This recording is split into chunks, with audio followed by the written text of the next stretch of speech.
pounds. It would take some time to marinate and air dry them into bacon and sausages for easy preservation. These two will be braised tonight, enough for the whole family to have a meal. Yen Haotian. What do you mean by a few pounds of meat?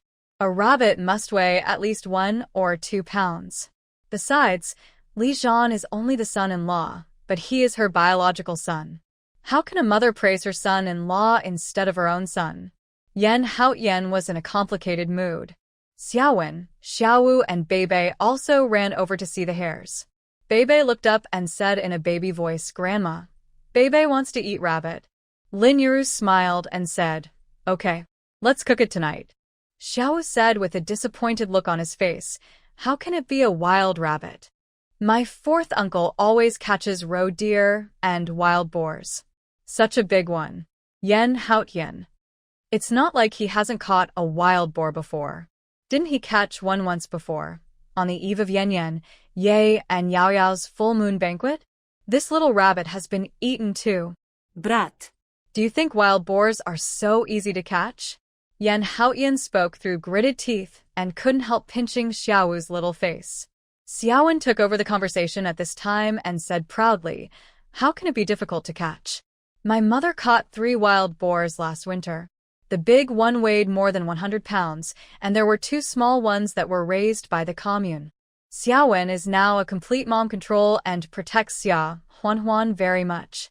When Xiao Wu and Bei Bei heard this, they all rushed to say, "That's right. Uncle, you are so stupid. You can't even catch a wild boar." Yen Haotian. He really didn't expect that he, a battalion-level staff officer in his army, would be laughed at by 3 little brats.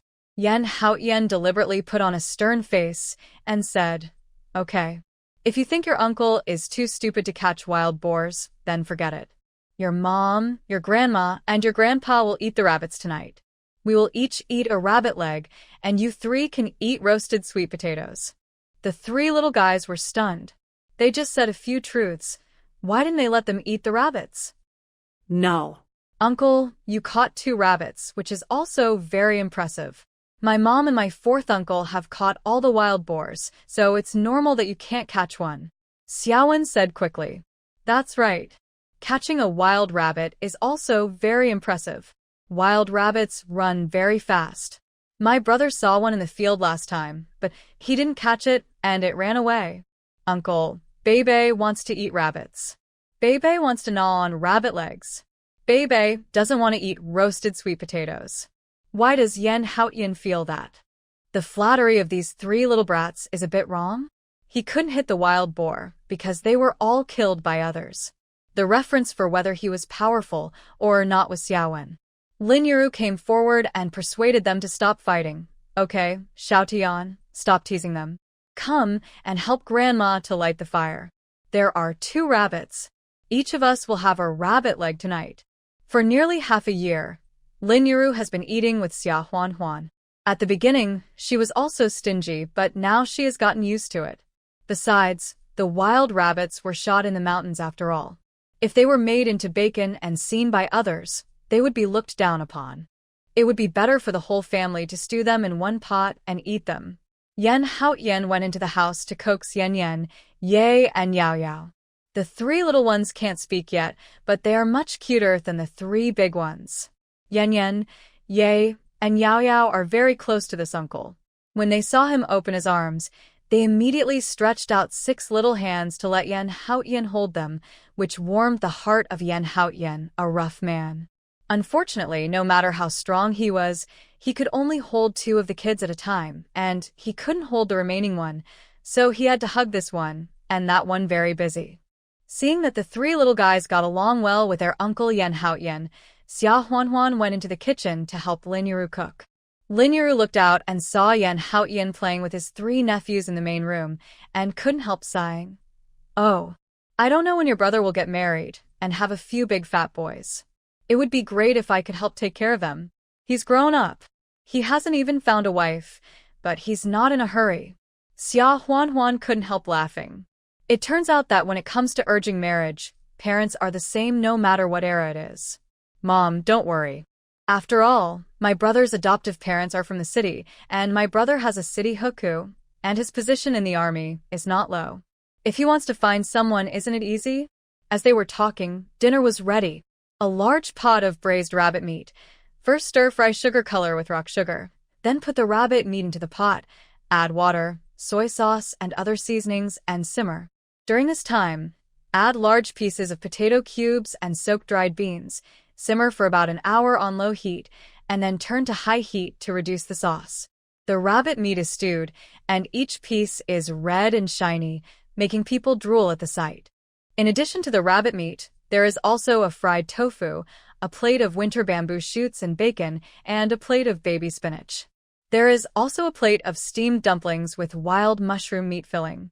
Xia Huanhuan uses sesame oil, vinegar, and light soy sauce to make a dipping sauce for dipping. The staple food is steamed buns and cornmeal sweet potato porridge, which is enough to fill you up. Xia Shuangshan also came over in the evening, and the meal was considered rich and sumptuous. Before eating, Xia Huanhuan saved some of the prepared food, intending to send it to the Kaoshi to Shen Wanqiue and Yang Qiushi in the evening.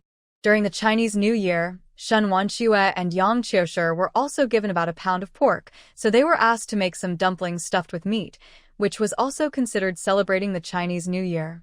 How many dumplings can be made with a pound of meat? Fortunately, Xia Huanhuan thought about it and secretly sent some of the delicious food she made. In addition, she saw that the cotton in Shen Wanqiue and Yang Qiushi's cotton-padded clothes and quilts was old, so she took out some cotton and ducked down from the space and replaced the cotton in their clothes and quilts. Duck down is light and warm. When mixed with cotton to make quilts and cotton-padded clothes, it is less bloated than using new cotton completely. People can tell at a glance that it is new cotton, and it is thin and light. In addition, the outer cloth and quilt cover are still old, so others can't tell anything. This year can be said to be the fullest, warmest, and most comfortable year for Shen Wanqiue and Yang Qiushi since they were put under the quilt. On the first day of the Lunar New Year, both of them gave red envelopes to the 6 kids. However, Xia Huanhuan knew that they didn't earn their money easily, so she didn't ask them to give more, just 50 cents each. Xia Shuangshan and Lin Yuru also gave 1 yuan each, and Yan Haoyan gave 2 yuan each. In addition, Xia Huanhuan herself gave them 1 yuan each. She gave 50 cents to Xiaowen, Xiaowu, and Beibei respectively, and asked them to go to the village store to buy candy during the New Year. The village store would also buy more candy, and fruit leather that children like. She saved the rest for them first, and gave them to the 6 kids when they grow up. On the 5th day of the Lunar New Year, Yan Haoyan returned to the team, saying that he should be able to come back again during the Lantern Festival. He was sent here by his leader for half a year this time. In fact, half of it was for work needs, and half of it was to let him get to know his family and spend more time with them, so it was a little easier to take leave. After seeing Yan Haoyan off, Xia Huanhuan took advantage of the Lantern Festival to supply the textile factory and the timber factory with goods, mainly glutinous rice flour, black sesame, peanuts, red beans, pig fat, and other materials for making Lantern Festival dumplings. The sugar was still not sold. However, the quantity required this time was obviously much less. Upon inquiry, it turned out that the 2 factories had changed their production to every other day due to the shortage of raw materials, which was actually a disguised suspension of half of the production. The canteens of the 2 factories were still open. The factories were not far from the staff and family buildings. Even if they did not work, everyone would still take their aluminum lunch boxes to get food to eat at home. But because of the half-stop production, they received less salary. Many people did not dare to eat 3 meals a day in the canteen as before. They just cooked at home to save money. Wang, a buyer from the wood processing factory, said, "Oh, our factory director is almost going bald because of this. He is now reporting to the higher authorities to see if we can cut down some trees from the barren hills and the communes under our county and send them to the factory for emergency use so that we can pay the full wages. Otherwise, everyone will be restless." When Lu Saigo heard this, he couldn't help but feel envious. "Oh, it's not bad that you want wood. I see that there are a lot of trees in our county, but they are not as old and strong as those in the forest farms in the northeast, but at least they can solve the urgent problem. Our factory can't buy cotton. We have to wait for the next season of cotton to grow and harvest, which will take a year. If our factory has to work half-time for a year and get half the salary, it will drive people to death. After hearing these words, Xia Huanhuan was still cautious and didn't tell the two of them that she had a way to get wood and cotton. After the materials were handed over, Xia Huanhuan went back to the house in Tunghua Lane and cleaned it inside and out. While she was working, she heard movement on the wall. Ouch. Ouch. Is there anyone? Help! It sounded like an old woman's voice. When Xia Huanhuan heard this, she didn't care about anything else and hurried over to knock on the door and asked, "What's wrong? What happened inside? Is it Aunt He?"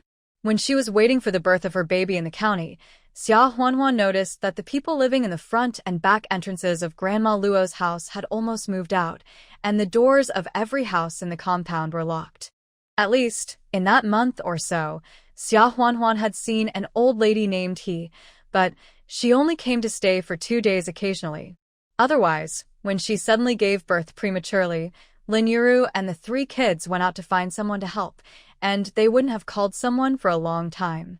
The old man inside heard Xia Huanhuan's call and immediately said, "It's me. The door is not locked. Just come in." I fell and can't get up.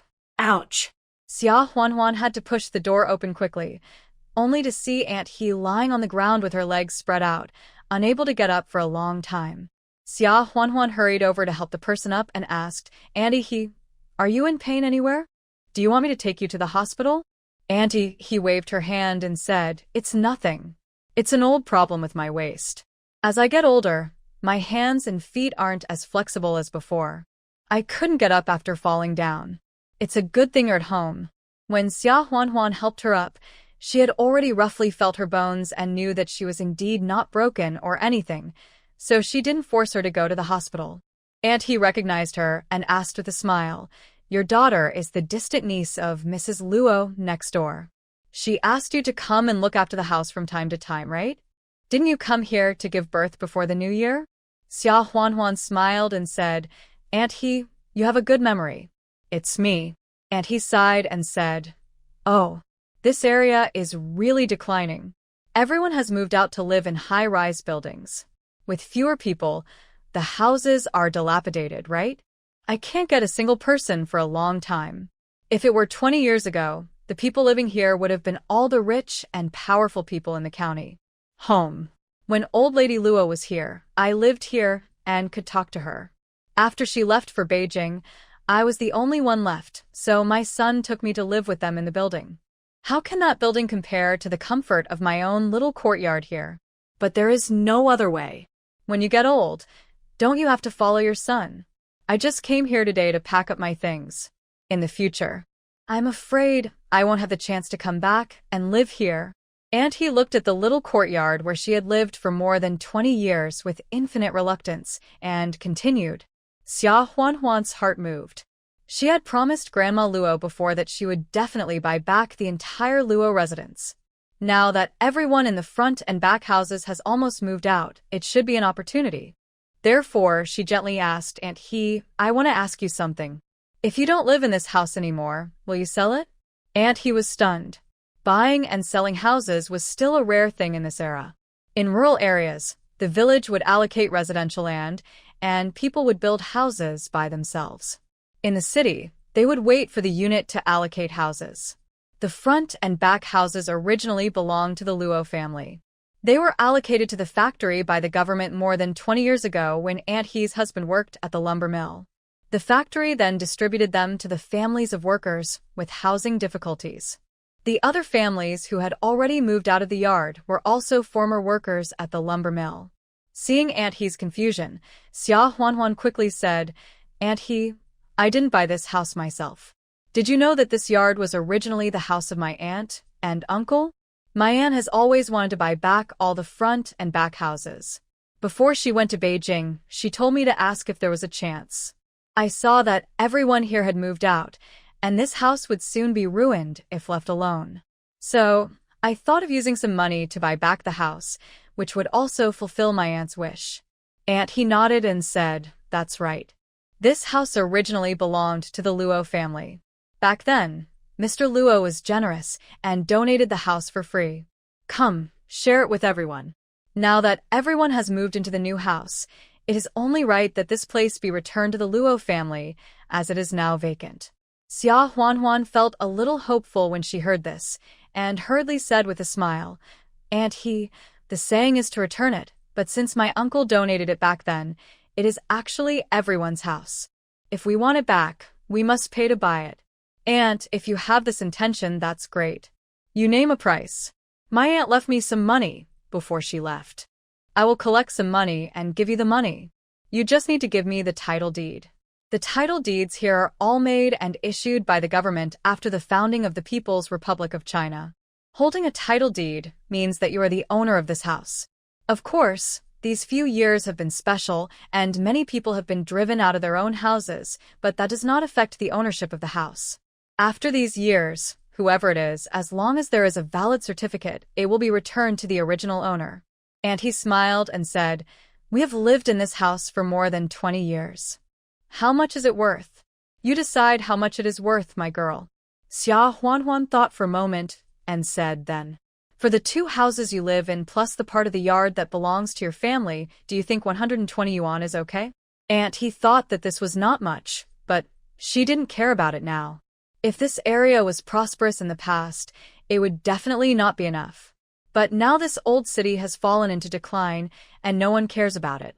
How many houses have become desolate and worthless after people moved out in 2 or 3 years?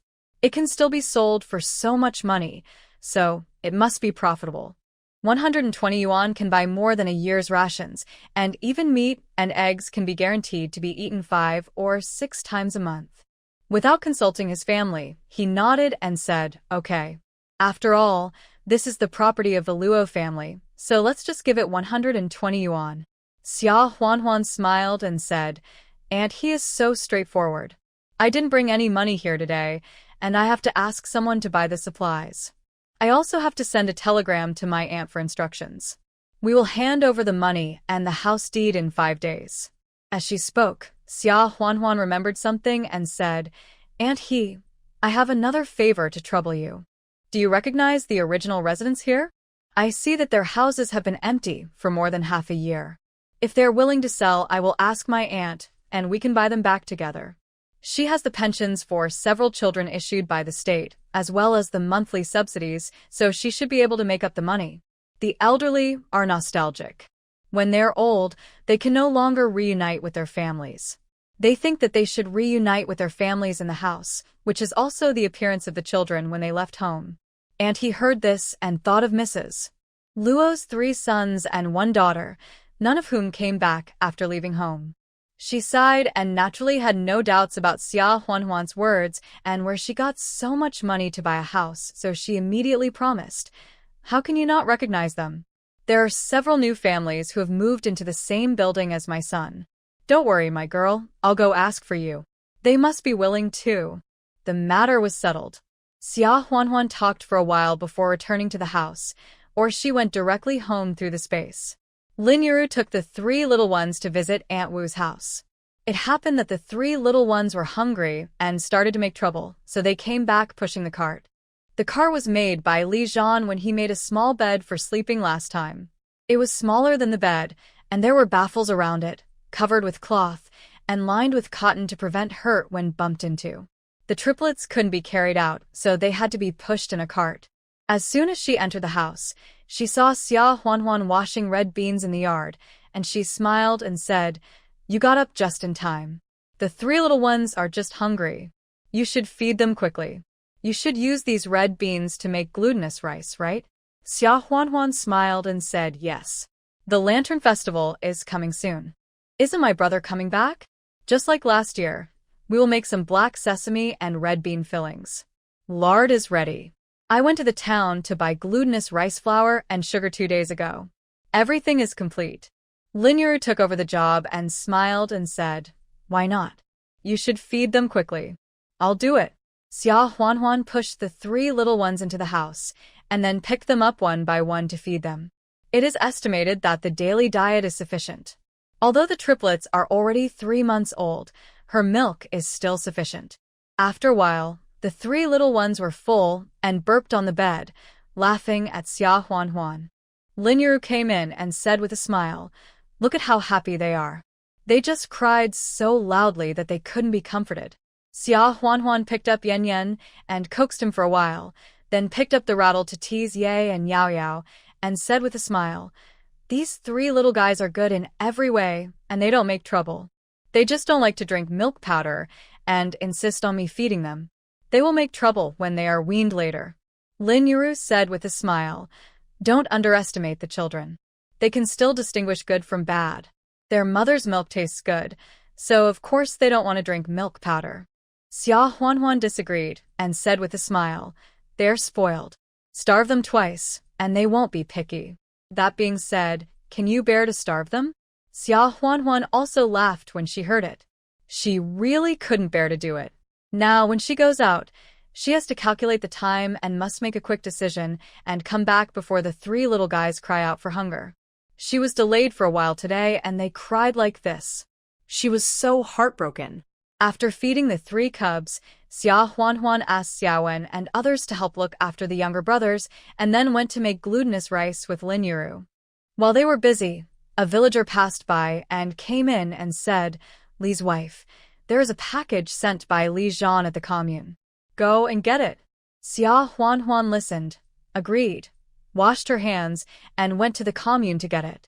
Li Zhan sent 2 complete mink skins, both of which were tanned, and a large bag of pine nuts, which were also roasted, as well as a remittance slip and a letter. The letter said that the last photo had been received. He also told Xia Huanhuan to remember to take a single close-up photo and send it to her when taking photos of the cubs for 100 days. Xia Huanhuan laughed. It was only 2 months since the last photo was taken. How could there be any changes? Why take photos? However, Xia Huanhuan still kept this in mind. Looking down, it wrote about the mink skin sent this time, and asked her to use it to make the bed, which was very warm. The pine nuts were eaten as snacks.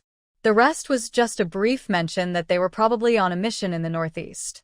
But there was no mention of when they could come back. Xia Huanhuan felt somewhat disappointed. She had not felt it before, and was secretly happy in her heart.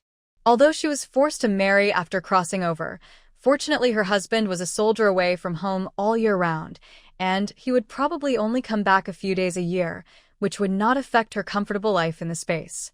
Now that she is a child, she can't help but miss him. Now there is no phone or mobile phone, and we rely on telegrams and letters to communicate. Sometimes 2 letters go back and forth, and it takes half a month, or even 2 months. No wonder people wrote, in the past the journey was long, the letters were slow, and there was only enough time to love one person in a lifetime. With this communication speed, isn't it enough to love only one person? Xia Huanhuan sighed, folded the letter, and put it in the space. She touched the mink fur that was sent to her again. The fur was so soft that it felt like it was greased and very comfortable. It was a bit of a waste to use mink fur to make a bed, but Xia Huanhuan didn't dare to make it into a coat to wear outside, as it would be too ostentatious, so she spread it on the small bed where Yan Yan, Ye, and Yao Yao slept, which was also the right size. The soft fur touched the white and tender skin of the little cubs, which was obviously very comfortable. The 3 little cubs turned over and played more vigorously than before. The 3 cubs can't sit yet, but they have been working hard to learn to turn over. When they can't turn over, they will be anxious and shout, "Oh, oh," to attract the attention of adults and help them. At night, Xia Huanhuan found paper and pen and wrote a reply to Li Zhan. The content was all trivial family matters, telling him that the 3 cubs have learned to turn over and are not very noisy, but they are 3 little foodies and need to be fed several times a day. Xiao Wuchuan is also going to school. She has already made a school bag for him, but Bebe also clamored for it, so she made it for her in advance and will use it next year. He also told Li Zhan about Xia Fengfeng's matter. Soon it was Mid-Autumn Festival, and Yan Haotian came over as expected, bringing some candies and other things, and also brought a lantern for each of the kids. Xiaowen's was a pony, Xiaowu's was a lamb, and Bebe's was a monkey, corresponding to their zodiac signs. Lanterns are made of paper with a little kerosene and wick inside, so they can be lit. The 3 little guys couldn't wait for it to get dark so that they could go out and play with their lanterns. The three little guys Yen Yen, Ye and Yao Yao stared at the lanterns in the hands of the little brothers and sisters, shouting And, oh. over and over, pointing with their little fingers, as if they wanted something. Xia Huanhuan quickly asked Xiaowen, Xiaowu and Beibei to hide the lanterns. Otherwise, if they really fell into the hands of the triplets, even the best lanterns would be broken immediately. Fortunately, the triplets were very well behaved. They only cried twice when they didn't get the lanterns. When Xia Huanhuan shook them with the rattle, their attention was diverted. Yan Haotian laughed and said, "What a mistake. If I had known, I would have bought 3 more for them. It wouldn't matter if they broke them." Xia Huanhuan rolled her eyes at him and said with a smile, "It's not something that costs money. I knew from the beginning that they would break it. Why waste money on it? I might as well buy more candy." After eating yuan xiao in the evening, the adults watched the moon and chatted in the yard. Xiaowen, Xiaowu, and Beibei couldn't wait to go out with their lanterns to play with their friends. When the children in the village saw the 3 exquisite lanterns, they were so envious that they almost cried. They lined up, waiting just to hold the lanterns and walk a few steps to satisfy their desire. Xiaowen and his friends suddenly became the most handsome kids in the village. After the Lantern Festival, Xia Huanhuan went to the county through the space again and bought the house deed back with Aunt He. This time, Aunt He's son and daughter-in-law also followed and wanted to bargain. Xia Huanhuan didn't tolerate them and immediately said that it would be difficult for her to report to her aunt, and she pretended to leave. Aunt He's son and daughter-in-law quickly stopped Xia Huanhuan and still agreed to the deal at 120 yuan, and also took over the keys. In addition, Aunt He also talked to several other families and they were all willing, so she made another appointment with Xia Huanhuan and they would talk face to face at that time. Xia Huanhuan readily agreed. In a few days, it would be the 100th day anniversary of the birth of the triplets, and they would go to the county to take the 100th day photos. Xia Huanhuan borrowed a bullock cart from the commune to go to the county. It just so happened that Zhou Qiuhe saw that life had become more comfortable in the past year, so she wanted to take a few family photos like Xia Huanhuan. Therefore, Li Jie, Zhou Qiuhe, and the 3 children in the family went to the county with Xia Huanhuan and Lin Yiru. The 100th day photo was taken for each of the triplets, and another photo was taken of the 3 brothers. Finally, Xia Huanhuan took a photo of herself. Then Zhou Qiuhe's family also took a family photo. After the photos, everyone did not eat in the county this time and returned together.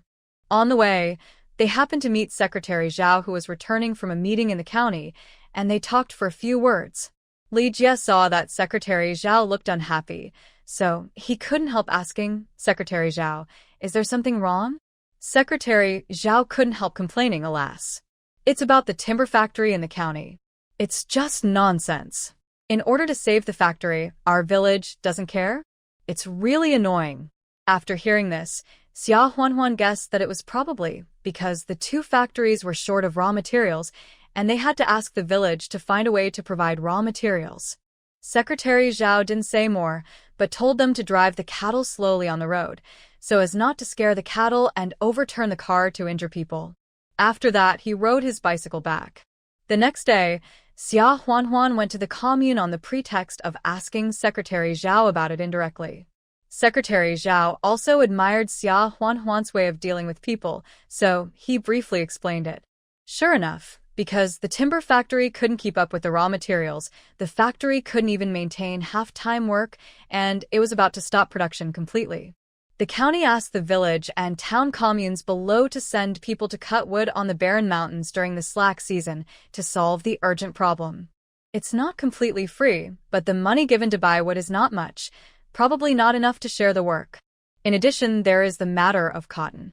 When the snow melts in spring, wood from the northeast can also be brought in. The shortage of cotton is not so easy to solve.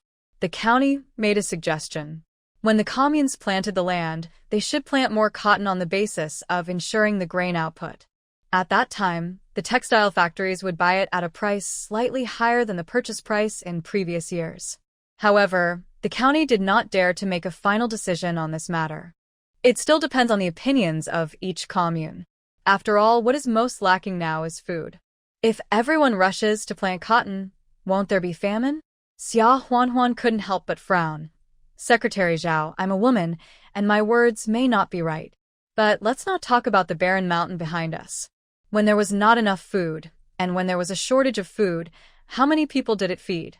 If we cut down all the trees, how will the wild rabbits, pheasants, wild boars, and the like survive? In the future, when there is really no food, we will not be able to dig up wild vegetables. Moreover, without the trees, if it rains heavily, the rocks and soil on the mountain will slide down, and our village will suffer. And there is the matter of cotton. If there is not enough food, will everyone use the money from selling cotton to buy food? Secretary Zhao sighed. Oh. Who said it wasn't? You are young and have not experienced it. As early as 30 years ago, there was a village not far from here. It was cold in winter, and every household in the village rushed to cut down the trees on the mountain. They cut them down and burned them themselves, or carried them to the city to sell them. As a result, when the summer rainstorm came, didn't there happen a landslide? Half of a village was buried. We from other villages went to help rescue people. I will never forget the tragic scene we saw. A cotton can be sold for money, but in the years of famine, no matter how much money you have, you can't buy food. Xia Huanhuan thought for a while and said, Secretary Zhao, I know this is not what I should say. Why don't we wait 2 or 3 days before telling everyone in the commune about this logging matter? Let's see what other communes are doing. Besides, the weather is getting warmer now. Maybe the wood trapped on the road by the heavy snow can be brought in? Secretary Zhao nodded and said, I think so too. Let's delay it for a few days. Let's talk about it when we can't delay it any longer. Early the next morning, Xia Huanhuan fed the 3 cubs, squeezed some milk into 3 small bottles, and asked Lin Yiru to soak them in hot water to keep them warm. When the 3 cubs were hungry, they would eat, and then she went into the mountains with a basket on her back. She first released a few wild rabbits, pheasants, wild boars, and other animals in the space. There were only 2 wild boars and a little more wild rabbits and pheasants, about 10 of each. She couldn't release too many. If anyone who came into the mountains could easily catch them, wouldn't the villagers go into the mountains every day to catch them? That would be counterproductive. After releasing the wild animals, Xia Huanhuan went directly to the county through the space. She had actually been hesitant about whether to do the cotton and wood business. After all, the risk was too great.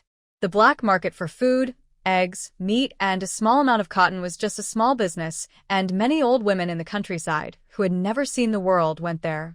If they were really caught, at most they would be given a few words of advice, and their supplies and money would be confiscated. But for large quantities of cotton and timber, they are directly connected to the factories. Generally, middlemen buy them from other cheaper places and then transport them to places where the purchase price is high to sell. This is real speculation. If he were caught, there would be no chance that he would not be sentenced to 10 or 8 years of hard labor. And even though it's hard to accept this, in this era, you have to find a man to take the lead, otherwise people won't even believe you. She is a rural woman. Even if there is space, if she rashly tries to get there, she might not only fail to make money, but become cannon fodder instead. Therefore, Xia Huanhuan remained cautious and did not take any action. But now, things may affect the village, so we have to give it a try even if there are risks. At worst, if there's danger, she can just hide in space. She shouldn't be caught. Xia Huanhuan plans to use cotton as a breakthrough point. Timber logs are large and heavy. Even if there is a black market transaction, it cannot be in the city or town. It must be traded directly on the spot or in the wilderness. She had no way of getting in touch with him. But it's different with cotton. Cotton is also sold on the black market for grain and supplies. Although not as much is sold as at the cotton stations, there are still second-hand dealers who come to buy it in small quantities. For example, in the current situation where textile mills are short of cotton, I am afraid that all the cotton at nearby cotton stations have been sold out, and the probability of those people buying it in small quantities on the black market is much higher. Xia Huanhuan had been hanging around the black market from time to time in the past few days, and had basically locked onto 2 people who specialized in collecting cotton. Their bids were obviously much higher than those of people who bought cotton for their own use, so for several consecutive days, they almost bought all the cotton in the black market. This time, Xia Huanhuan painted her face dark, with many wrinkles on the corners of her eyes and forehead. She wore a cotton jacket with embroidered slanting collar and a green headscarf, looking as rustic as possible. In addition, Xia Huanhuan deliberately spoke in a hoarse voice and swore in her heart that this time her disguise would never be exposed again. After confirming it again, she walked towards the two people who were collecting cotton. Both of them were wearing worn-out Zhongshan suits and liberation caps with the brims pulled down, so their faces could not be seen clearly. Xia Huanhuan didn't beat around the bush and asked directly in a low voice, "Comrade, I heard that you get paid a lot for collecting cotton?" The two looked Xia Huanhuan up and down, then nodded and said, "How much do you have?" "We charge you $1.04 per pound." Xia Huanhuan quickly calculated in her mind. The purchase price of cotton in recent years is 1,800 caddies per ton, which is 90 cents per caddy, almost the same as the price of meat. The general price on the black market is 1.2 yuan. However, the county textile mills are short of cotton now, and if they sell it privately to the textile mills, they can at least reach the price of 2 yuan per caddy. Giving 1.5 yuan is not a small amount. After all, they are the ones who bear the bulk of the risk. Xia Huanhuan nodded, indicating that she was satisfied with the price, but for the sake of the subsequent transaction, she still needed to shock the other party as soon as she opened her mouth. Therefore, she lowered her voice and said, "I have about 1,000 caddies." The two were shocked when they heard it. They are not new to the world. This year's cotton shortage is not just a problem for a textile mill in Mo County, but also for several surrounding counties. If you go to the cotton station and take a look, I'm afraid that 200 caddies of cotton can't be spared now. Otherwise, they would not have run to such a small black market to buy cotton from farmers or individual residents in the city. After carefully looking Xia Huanhuan up and down again, both of them were a little unconvinced. "Auntie, if you have nothing to do, go somewhere else. We are busy here." Xia Huanhuan. Okay, at least it proves that her disguise was successful this time. Xia Huanhuan cleared her throat and continued to speak in a rough voice. "Why would I lie to you? I only have about 5 kilograms in my hand now. If you don't believe me, I'll show you." As she spoke, Xia Huanhuan lifted the cloth covering the basket she was carrying. Wasn't there white and soft cotton underneath? The two still didn't believe it. What are they doing? Professional middlemen who have traveled to several nearby counties. Now, they can collect 50 kilograms of cotton a day, which is already top-notch. What about 1,000 kilograms? "Auntie, you have 5 kilograms. Let's weigh it, and we'll collect it. Don't tease us about 1,000 kilograms." As he spoke, one of them was about to come over to take Xia Huanhuan's basket. Xia Huanhuan stepped aside and didn't let the two of them touch each other. She said, "If you don't keep your word, ask your boss behind you for me." The two looked at each other, a little undecided. Xia Huanhuan said, "How about this? I will sell you these 5 kilograms of cotton today, and you go back to ask your boss for his opinion. Now there is a shortage of cotton in several nearby counties. Your boss shouldn't want to miss such a great opportunity to make money, right? I will come again at the same time tomorrow. If your boss is not interested, then I will have to find someone else." Seeing this, the two of them agreed for the time being. "Okay, let's go back and tell him." Although the lady in front of them didn't look like she had 1,000 kilograms of cotton, she sounded so confident, so they should go back and tell him to let the boss decide. At that moment, the 5 kilograms of cotton that Xia Huanhuan brought were weighed, and 7 yuan was paid to Xia Huanhuan. Xia Huanhuan didn't say anything more and left. At the same time the next day, when Xia Huanhuan came again, she saw the two people from yesterday and another man dressed similarly sitting in the shadows. Seeing Xia Huanhuan coming, the two people from last night turned around and said something to the man, and the man stood up and walked out of the shadows. Xia Huanhuan found that the man was not short, so she looked up at him fearlessly. She knew that these people were walking in the gray or even black area, and if she showed even the slightest fear, she would be eaten up without leaving any residue. The man squinted his eyes and observed Xia Huanhuan for a while before asking, "Do you have 1,000 kilograms of cotton?" Xia Huanhuan nodded and said affirmatively, "I do." The man nodded and said, It's not convenient to talk here. Let's change places. As he said that, he led people to the other end of the black market. Xia Huanhuan did not move. The man turned around and looked at Xia Huanhuan inquiringly. Xia Huanhuan said, "We can change places, but it can't be the place you choose. Of course, you probably don't feel at ease with the place I choose. So it has to be the place we choose together. She is a woman, is she going to die? Dare to follow 3 grown men?" The man cast an approving look at Xia Huanhuan. For people in their line of work, caution always comes first. Let's choose together. How do we choose? Xia Huanhuan said, "Let's each say a place name nearby, and then choose a place between 2 places." The man thought about it and smiled. Why don't we each pick 3 place names, and then randomly choose 2 from the 6 place names? If Xia Huanhuan was a bait sent by someone, then it would still be unsafe for her to choose a place name. Xia Huanhuan nodded, without any objection. The 2 of them said 3 place names respectively, and finally decided on a place in the old city. Xia Huanhuan was actually scared, but she was mentally prepared. Even if she couldn't beat them, she should still be able to hide in the space and time. When they arrived at the place, there happened to be a tea house nearby, so they went into the store. The man looked at Xia Huanhuan carefully again, and then he said, "When can you deliver 1,000 kilograms of cotton?" Xia Huanhuan didn't beat around the bush and said, "If you really want it, it can be delivered tomorrow." "What's the price?" "Just follow yesterday's price. Tomorrow we will pay the money and deliver the goods. 1,000 kilograms, $1.04 per kilogram, that's 1,400 yuan. Over the past year, Xia Huanhuan has made a total of 850 yuan from selling supplies, plus the money Li Zhan gave Lu Lan in the past few years, and the allowance Li Zhan sent her every month. After deducting the money for building a house, the money given to Xia Shuangshan, the money for buying a house, and the money she usually spends, there is still about 5,000 yuan in the space. 1,400 yuan from her perspective as a time traveler is really not much. But in this era, she has only saved 5,000 yuan in more than a year. Now a transaction is 1,400 yuan, which is actually a very large number.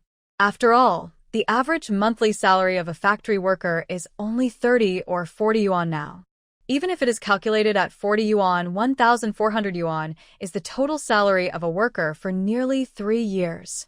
The man opposite saw Xia Huanhuan face such a huge transaction of 1,400 yuan without changing his face, and couldn't help but admire him in his heart. Even he, who has been in the black market for several years, a transaction of 1,000 yuan online? It's not uncommon, but it's rare. After a long silence, the man said to his companion, "Xiao Zhao, go get a basin of water from the boss." Xia Huanhuan frowned slightly. Whether this man agreed to the deal or not was just a matter of one sentence. Why did he need water? His companion was obviously confused, but he didn't dare to ask and went obediently. After a while, a basin of hot water was really brought and placed on the table. The place where they sat was originally in the corner, and there was a curtain separating them, which was relatively hidden. The man looked at Xia Huanhuan and said, "We can do the deal. But it's too insincere to show a disguise, right? If you are willing to wash your face and show your true face, I will agree to do this deal." Xia Huanhuan was a little depressed. Logically speaking, her disguise should be very successful this time. At least the other 2 didn't see the flaw and asked her to call him Annie. Seeing that she didn't move, the man made a gesture of invitation, which was considered as urging her. Xia Huanhuan raised her head, looked at him calmly, and said, "If that's the case, let's be frank. What's your last name? Do you have a letter of introduction that can prove your real name? If not, you have no right to ask me." The man laughed. "I just want to see what you really look like. I didn't check your household registration, did I? Your request is to check my household registration directly, right? No matter how you look at it, I'm at a disadvantage, right?" Xia Huanhuan didn't intend to give in at all. You offer and I counteroffer. That's how transactions are done, isn't it? If you don't agree, I'll find other buyers the same thing.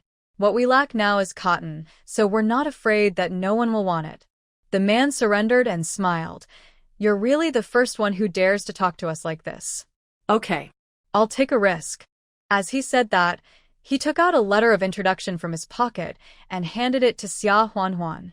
Xia Huanhuan opened it and saw that the man's name was Luo Cheng and his registered residence was in Shanghai. But it only said that the purpose of the letter of introduction was to visit relatives, and there was no more information. Luo Cheng? Real name? The man shrugged. It's genuine. It's your turn. Xia Huanhuan gritted her teeth and washed her face with water. Luo Cheng was very cautious and asked for soap and towels. She had to wash her face thoroughly. When Xia Huanhuan wiped her face with a towel and raised her head, the three men opposite were stunned. The two men from the black market yesterday pointed at Xia Huanhuan and couldn't say a complete sentence for a long time. Yesterday. We also called her. Auntie. Luo Cheng couldn't help but brighten his eyes, and even his heart beat a few more times. The key is, such a young and beautiful girl could actually negotiate a deal with him so calmly and alone. Luo Cheng felt moved. Xia Huanhuan was not reserved and said calmly, "Now you have seen my true face. Give me a definite answer whether you will do this deal or not. If not, I will find someone else." Luo Cheng immediately said, "Yes. Of course." He and Xia Huanhuan agreed on the time and place of delivery, which was the next day, at the foot of a barren mountain where few people would pass by, and then they dispersed.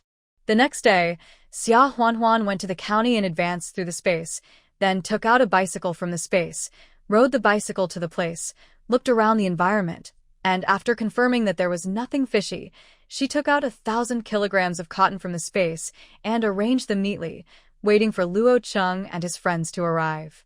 After another hour, Luo Cheng brought 4 or 5 people and drove a Jiefeng brand heavy truck, which stunned Xia Huanhuan. This speculator dared to drive a big truck so high profile? She thought that at most a few ox carts would come to load the goods.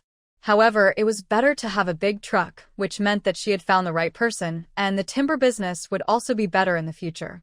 Seeing that the cotton had been neatly arranged, Luo Cheng was also a little puzzled. 1,000 kilograms of cotton, and the volume was huge, and this was in the wilderness. How did Xia Huanhuan transport the stuff here?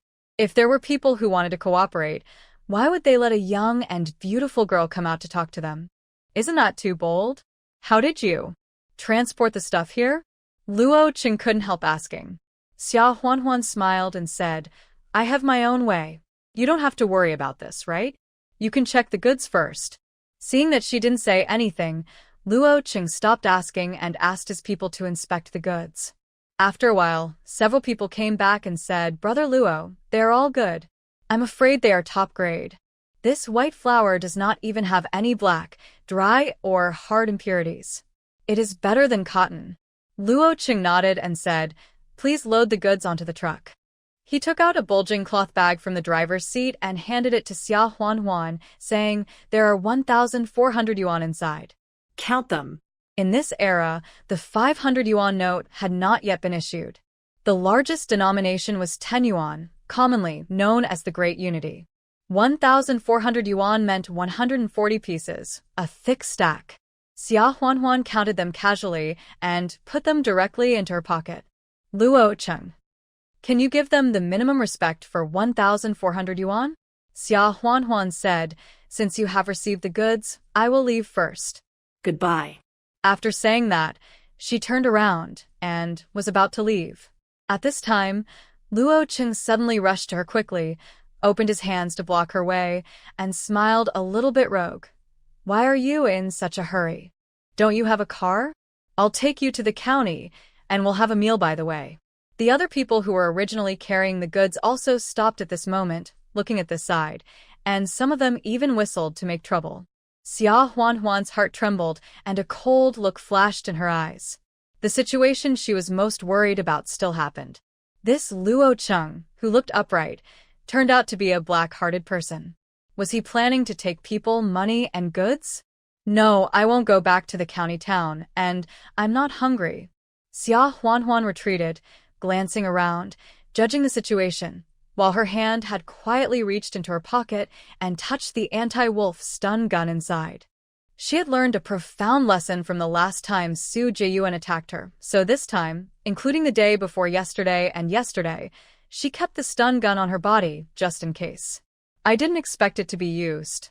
Xia Huanhuan took a step back, and Luo Qing took a step forward, finally pressing against the car door. Well, If it doesn't work, I can escape to the car in a while, or drive the truck away directly.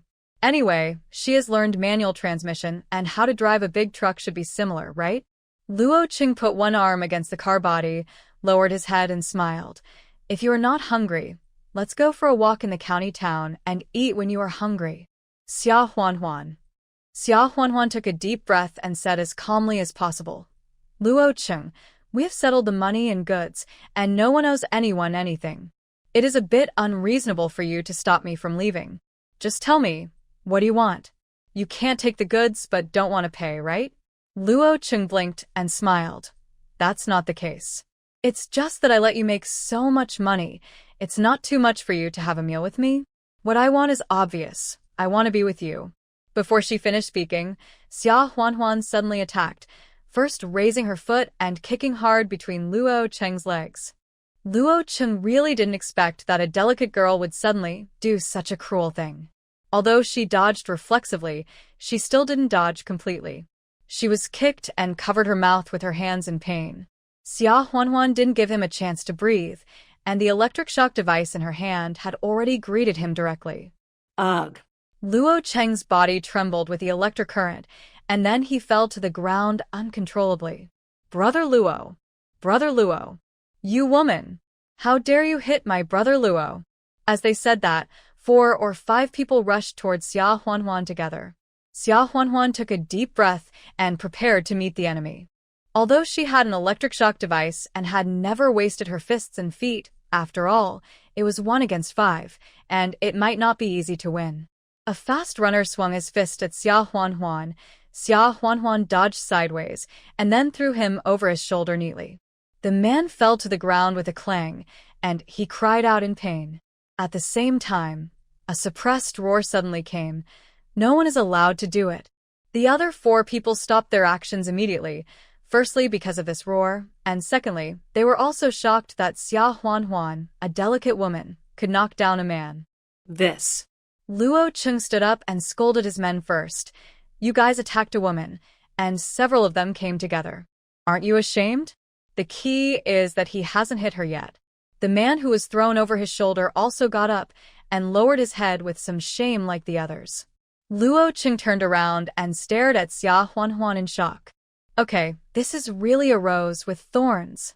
Xia Huanhuan didn't expect that Luo Qing could stop his men from hurting her after being beaten by her, and she couldn't help but feel a little surprised. Luo Qing frowned and looked at Xia Huanhuan, sighed and said, I actually just want to date you. Why did you beat me up, without even listening to my words? Xia Huanhuan. Was that a sign of wanting to date her just now? He was a complete ruffian. How could she not misunderstand? Xia Huanhuan said firmly, forget about dating. I have a man and I have 3 children. Luo Qing widened his eyes in shock this time. After a long time, he asked with infinite regret, really? Is it true? Xia Huanhuan said seriously. Why would I lie to you? Luo Qing frowned and looked at Xia Huanhuan for a long time. After making sure that he didn't see that she was lying, he sighed and said straightforwardly, alas. It's a pity that I'm a step too late. Forget about dating. You go. Or, if you trust us, I will drive you to the county and you don't have to go to dinner. Xia Huanhuan was stunned. She didn't expect this man to give up so simply. Moreover, he didn't fight back after being beaten by her, and he also stopped his own people. It seems that there is no problem with his character. The timber business can be discussed. Xia Huanhuan said no need. I have a bicycle, and it's faster to go back directly from here than to go around the county town. Then she asked, is this your car? Luo Qing heard the question and grinned. How is that possible? Can a private person afford such a car? That's true. Xia Huanhuan realized that she asked a stupid question. In this era, even small businesses are not allowed. How can a private person afford such a heavy truck that probably costs several thousand yuan? Even if they can afford it, what do they buy it for? Only the government can afford it. But, Luo Qing added, I can use it any time. do you have anything to haul? Just ask, I'll help you. Although they can't be together, after all, he can make at least 600 yuan by reselling this 1,000 kilograms of cotton. Xia Huanhuan brought him such a big business, so it's okay for her to help haul something. Xia Huanhuan smiled and said, that's not the case. But if you have a car, I have another business here. The profit should be a little bigger, but I don't know if you dare to do it. Luo Cheng was stunned. The girl in front of him was no more than 20 years old, and she was dressed like a country girl, but she casually brought 1,000 kilograms of cotton to the man and threw him over her shoulder. Just now, he was touched by something and immediately felt numb all over, and he couldn't even stand. Now, you say there is a business that is more profitable than the sale of 1,000 kilograms of cotton? Dare. Tell me what business. Luo Cheng agreed immediately. Xia Huanhuan said, there is a prerequisite. You are not allowed to ask me where the things here come from, and you can't check secretly. Otherwise, there will be no next cooperation in the future. Do you agree? Luo Cheng naturally nodded in agreement. Xia Huanhuan smiled and said, okay. Let me ask you first, do you have any acquaintances in the forest farm in the next county? Luo Cheng was stunned for a moment and shook his head subconsciously. No. But he immediately added, if you need it, you can have it within 3 days. Xia Huanhuan smiled. She just needed someone to open up these connections that she couldn't show up. It seems that Luo Cheng is the right person. That's good. Isn't the lumber mill in the county short of wood now? I have a batch of logs here, but there is no proper way to sell them to the lumber mill. If it goes through the forest farm, it will be legitimate. However, I would like to state first that I am only responsible for supplying logs, and you have to go through the subsequent procedures and ways by yourself. For the price, I only want the current market price, and the transaction will only be once. As for how much you sell and how much profit you make, it's all yours. Luo Cheng shuddered all over, raised his hand suddenly, and slapped his cheek hard. Are you kidding? Of course the wood business makes money. 100 logs, the profit alone is probably several thousand. However, only state-owned forest farms can cut down trees on a large scale now. If you cut down a tree and cut some branches for firewood, they don't care much. But if you cut down a tree and sell it, the profit is not big and the risk is not low. No one is idle. Luo Cheng naturally heard about the shortage of wood in the county lumber mill, but firstly, there was no way to get wood, and secondly, unlike cotton, it was only temporary in winter. After the snow melted, the wood from the north would be transported in. He wanted to open up all the channels now, but it was useless, so he gave up directly. Now that Xia Huanhuan has a source of logs, he can open up the subsequent relationships and make this quick money easily. Xia Huanhuan said, do I look like I'm kidding? I should have 50 logs here, and the price is 5,000 yuan. If you are willing to take the risk, I can deliver the goods at any time. What about the payment? Luo Cheng said in embarrassment. Xia Huanhuan smiled and said, for the payment, you can pay me a deposit of 2,000 yuan first, and then give me the balance after the logs are sold and the payment is received. Luo Cheng looked at Xia Huanhuan with admiration again. That was 3,000 yuan for the goods. Do you trust them so much? After a moment of silence, Luo Cheng said, wait a minute, I will discuss it with my brothers. After a while, Luo Cheng came back and nodded, okay, let's do it. How about you deliver the goods in 3 days? Xia Huanhuan smiled and said, okay. This matter was settled. 3 days later, Xia Huanhuan took out 50 logs from the space in advance at the agreed place and waited for Luo Cheng to receive the goods. No matter how heavy the things in the space are, she can move them at will, but once the space is created, they will restore the same weight and volume as the real things. Therefore, after Luo Cheng looked at the neatly stacked logs, he concluded that Xia Huanhuan must have other helpers behind the scenes. However, he and Xia Huanhuan agreed not to ask about the source of these materials, so he did not ask. Xia Huanhuan put away the 2,000 yuan deposit. Luo Cheng smiled and said, we will be in the previous tea house in a week, and I will give you the remaining 3,000. Xia Huanhuan nodded and left without saying anything more. After 2 transactions, she had more than 11,000 yuan in her hand. 10,000 yuan households in the early 1970s were much more scarce than those in the 1980s and 1990s. But Xia Huanhuan was not so excited. After all, there is actually nowhere to spend such a large amount of money now. There is not much value in buying a house in the county, and one house is enough. You still have to go to Beijing and buy a courtyard house to maintain and appreciate its value. However, as a rural woman, she really had no legitimate reason to get a letter of introduction to go to Jing City. Last time Li Zhan was injured, the army came to pick her up, so it was easy to get a letter of introduction. But now, although Li Zhan is affiliated with the military district of Jing City, he is not stationed in Jing City all the time, so it is not reasonable to say that he went to visit his relatives. I can only wait for an opportunity. A few days later, when I met Secretary Zhao again, Secretary Zhao smiled and told Xia Huanhuan that the plan to let the commune go to the mountain to cut wood was cancelled. He said that the forest farm next door had transferred a batch of logs from other places for emergency use. If there is no problem, it should be able to hold on until the logs in the north are connected. It seems that the textile factory has also collected a lot of cotton from various channels, which is enough for the time being. Anyway, both factories have resumed production now. During the spring plowing, it is still better to plan according to the proportion of previous years.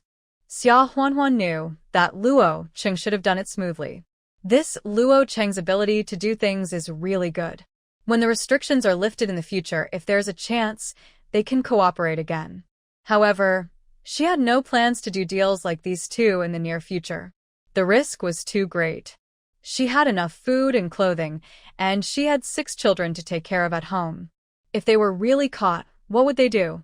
When Luo Cheng paid the 3,000 yuan to Xia Huanhuan, he also tentatively asked Xia Huanhuan if she had any intention of cooperating again. He always felt that the relationship behind Xia Huanhuan was not simple, and that she could get more than just the 1,000 kilograms of cotton and 50 logs this time. If they could cooperate for a long time, the money would come much faster. Xia Huanhuan rejected him directly. No. Let's talk about it later.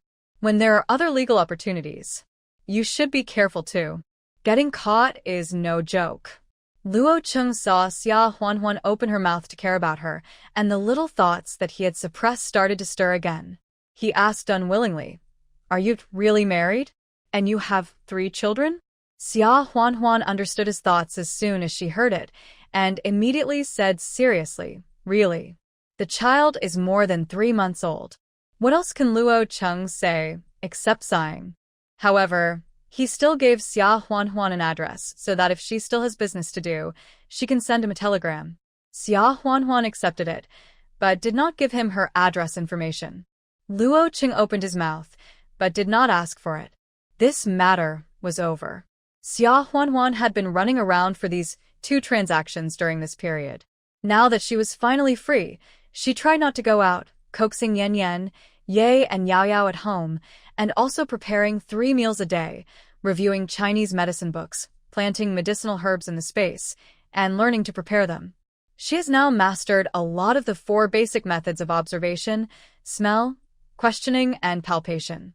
She can correctly diagnose simple colds, rheumatism, fever, stomachache, and other diseases.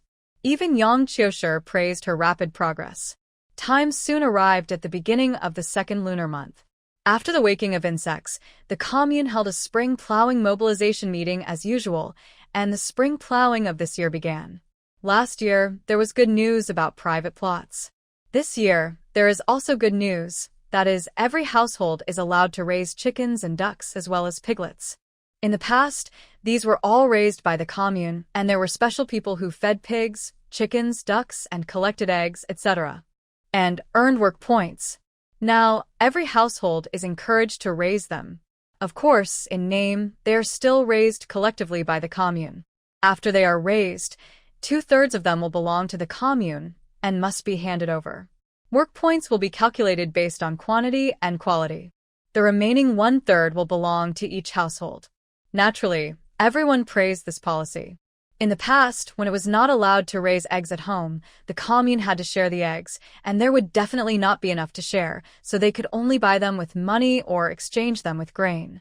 Now, if I am allowed to raise them myself, 3 hens can lay 3 eggs every day, so I can keep one for myself. How great!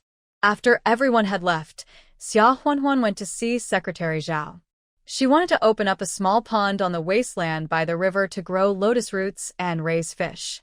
Secretary Zhao, this doesn't count as chickens, ducks, geese, or pigs. Can we raise them? My family has to pay for the fish fry and lotus roots, and when we harvest them, we will distribute them to everyone. I just think that the water in our river is clear and in good condition. It would be a pity to waste them. Secretary Zhao nodded and smiled. You are still quick-witted. Why didn't I think of this before? Let me ask the higher-ups for instructions first, and after approval, I will find a few strong laborers to build a lotus pond. Fish fry and lotus roots. It's better to buy it from the commune. Your home is close, so you can take care of it more in the future. Xia Huanhuan laughed and said, Secretary Zhao, even if I had a sudden idea, it might not be successful. If I do it according to the commune's affairs now, I'm afraid that everyone's expectations are too high. If there is a poor harvest in the future, everyone will probably blame me. So, Secretary Zhao, as long as you agree, I can build a lotus pond, plant lotus roots, and raise fish at my home without the commune's efforts. It's just that it's more difficult to dig lotus roots, so I'm afraid I'll need everyone's help. Xia Huanhuan built a lotus pond, of course not for the commune, but mainly because she wanted to eat lotus roots. Lotus roots stewed with pork ribs, lotus root stuffed with meat, fried lotus root boxes, etc. Just thinking about it makes her drool. But for more than a year, no one in the county or town has sold them, so she can only grow them herself. It's also convenient to take out the ones in the space. If the commune comes forward to build a lotus pond and buy fish fry and lotus roots, then the whole village will be watching, and she's afraid that people will gossip if she wants to dig a few sections to eat. It's different if you grow your own crops. It's the same as raising chickens and ducks. Her family can get a share. In this way, even if someone complains, she is right. Secretary Zhao was deeply moved and said, Li Zhan's wife, your selfless spirit deserves praise. Xia Huanhuan interrupted him and said, Secretary Zhao, don't say that. I just want to eat lotus roots and lotus seeds. Aren't we advocating self-reliance? After a few more words, she went back. Secretary Zhao told the higher-ups and the village about the lotus pond. The higher-ups advocated this kind of selfless dedication, so naturally, there was no objection. As for the villagers, they heard that they built the lotus pond by themselves, bought lotus roots and fish fry, and when the harvest was over, they distributed it to the commune for free. How could anyone object to such a good thing? They all agreed. Xia Huanhuan asked several strong laborers in the village to build a pond with Xia Shuangshan and Li Jia. After the pond was built, water was brought in from the river. In just a few days, a pond full of water was completed. As a thank you, Xia Huanhuan sent tofu and bean sprouts made by herself to the families of the strong laborers who came to help, and each family also received 30 pickled wild salted duck eggs. These families were naturally overjoyed. Lotus roots in the north should be planted in April and May of the Gregorian calendar, which is March and April of the lunar calendar. There is still a month to wait. Xia Huanhuan is not in a hurry. In summer, there will be lotus ponds with lotus flowers shining in the sun to enjoy and lotus seeds to eat. Lin Yuru happily discussed with the village's Wu Dinyang and other women's backbones whether to buy chicks and ducks, or hatch chicks and ducks in the commune to feed. In the end, everyone unanimously decided that there was no need to spend this money. The commune will hatch them by itself. The commune originally raised big roosters and big ducks, so some of the eggs laid by old hens and ducks were bred and could be hatched. Although poultry can also lay eggs and hatch chicks and ducklings, every household in the village has to raise them, and it is definitely not enough to rely on old hens and ducks to hatch them. Fortunately, there were people in the commune who made a living by hatching chicks in the past, so they asked them to help hatch chicks and ducklings, and the village collected some grains and rice as rewards. It usually takes about 19 to 21 days to hatch chicks and ducklings. First, hold the eggs under the light. If you can find the small black spots, they are eggs that have been bred and can be hatched. Then put the chicken and duck eggs on the Kong bed with a suitable temperature and monitor the temperature changes day and night until the chicks and ducklings hatch. In the past, there were no thermometers, so the control of the temperature depended entirely on the experience of the old masters, so there were people who specialized in this business. It was also the first time for Xia Huanhuan to see chicks hatching, so she joined other curious villagers in pushing a cart to bring the triplets over from time to take a look. When the chicks and ducklings gradually hatched, the hatching hut became a holy place for the children. Xiaowen, Xiaowu, and Beibei would run to see the chicks as soon as they put down their bowls after eating. Fortunately, there wasn't much farm work to do at this time. So many adults were lazy and ran over to take a look. In the last few days, on the Kong bed, goose yellow chicks and ducklings used their little red beaks to chisel open the shells and staggered out. The little kids in the village were so excited that they went crazy. Xia Huanhuan also picked up Yan Yan, Ye, and Yao Yao one by one with great interest and let them see. When the three little ones saw the chicks and ducklings for the first time, they opened their eyes wide in surprise and shouted "Oh!" and "Oh!" while stretching out their little hands as if they wanted to touch them. Xia Huanhuan didn't dare let them touch the public chickens and ducklings. A 4-month-old baby has quite strong hands. If you accidentally grab something too tightly and kill the chicks or ducklings, it will be very troublesome. But at night, she would still secretly take out the little chicken from the space and let the three brothers touch it as much as they wanted, making them so excited that they danced with joy. As for Xiaowen, Xiaowu, and Beibei, she no longer dared to take out things from the space for them to eat or play with for no reason. Fortunately, the chicks will be distributed to everyone in a few days, and it will be the same if we observe them closely in a few days. When the chicks and ducklings are almost hatched, they were distributed to every household in the village, and each family took 3 or 5 chickens home to feed according to their own situation. Raising chickens and ducklings also requires food and feed, so no one dares to be greedy, otherwise the loss will outweigh the gain. Xia Huanhuan asked for 3 chicks and 3 ducklings each.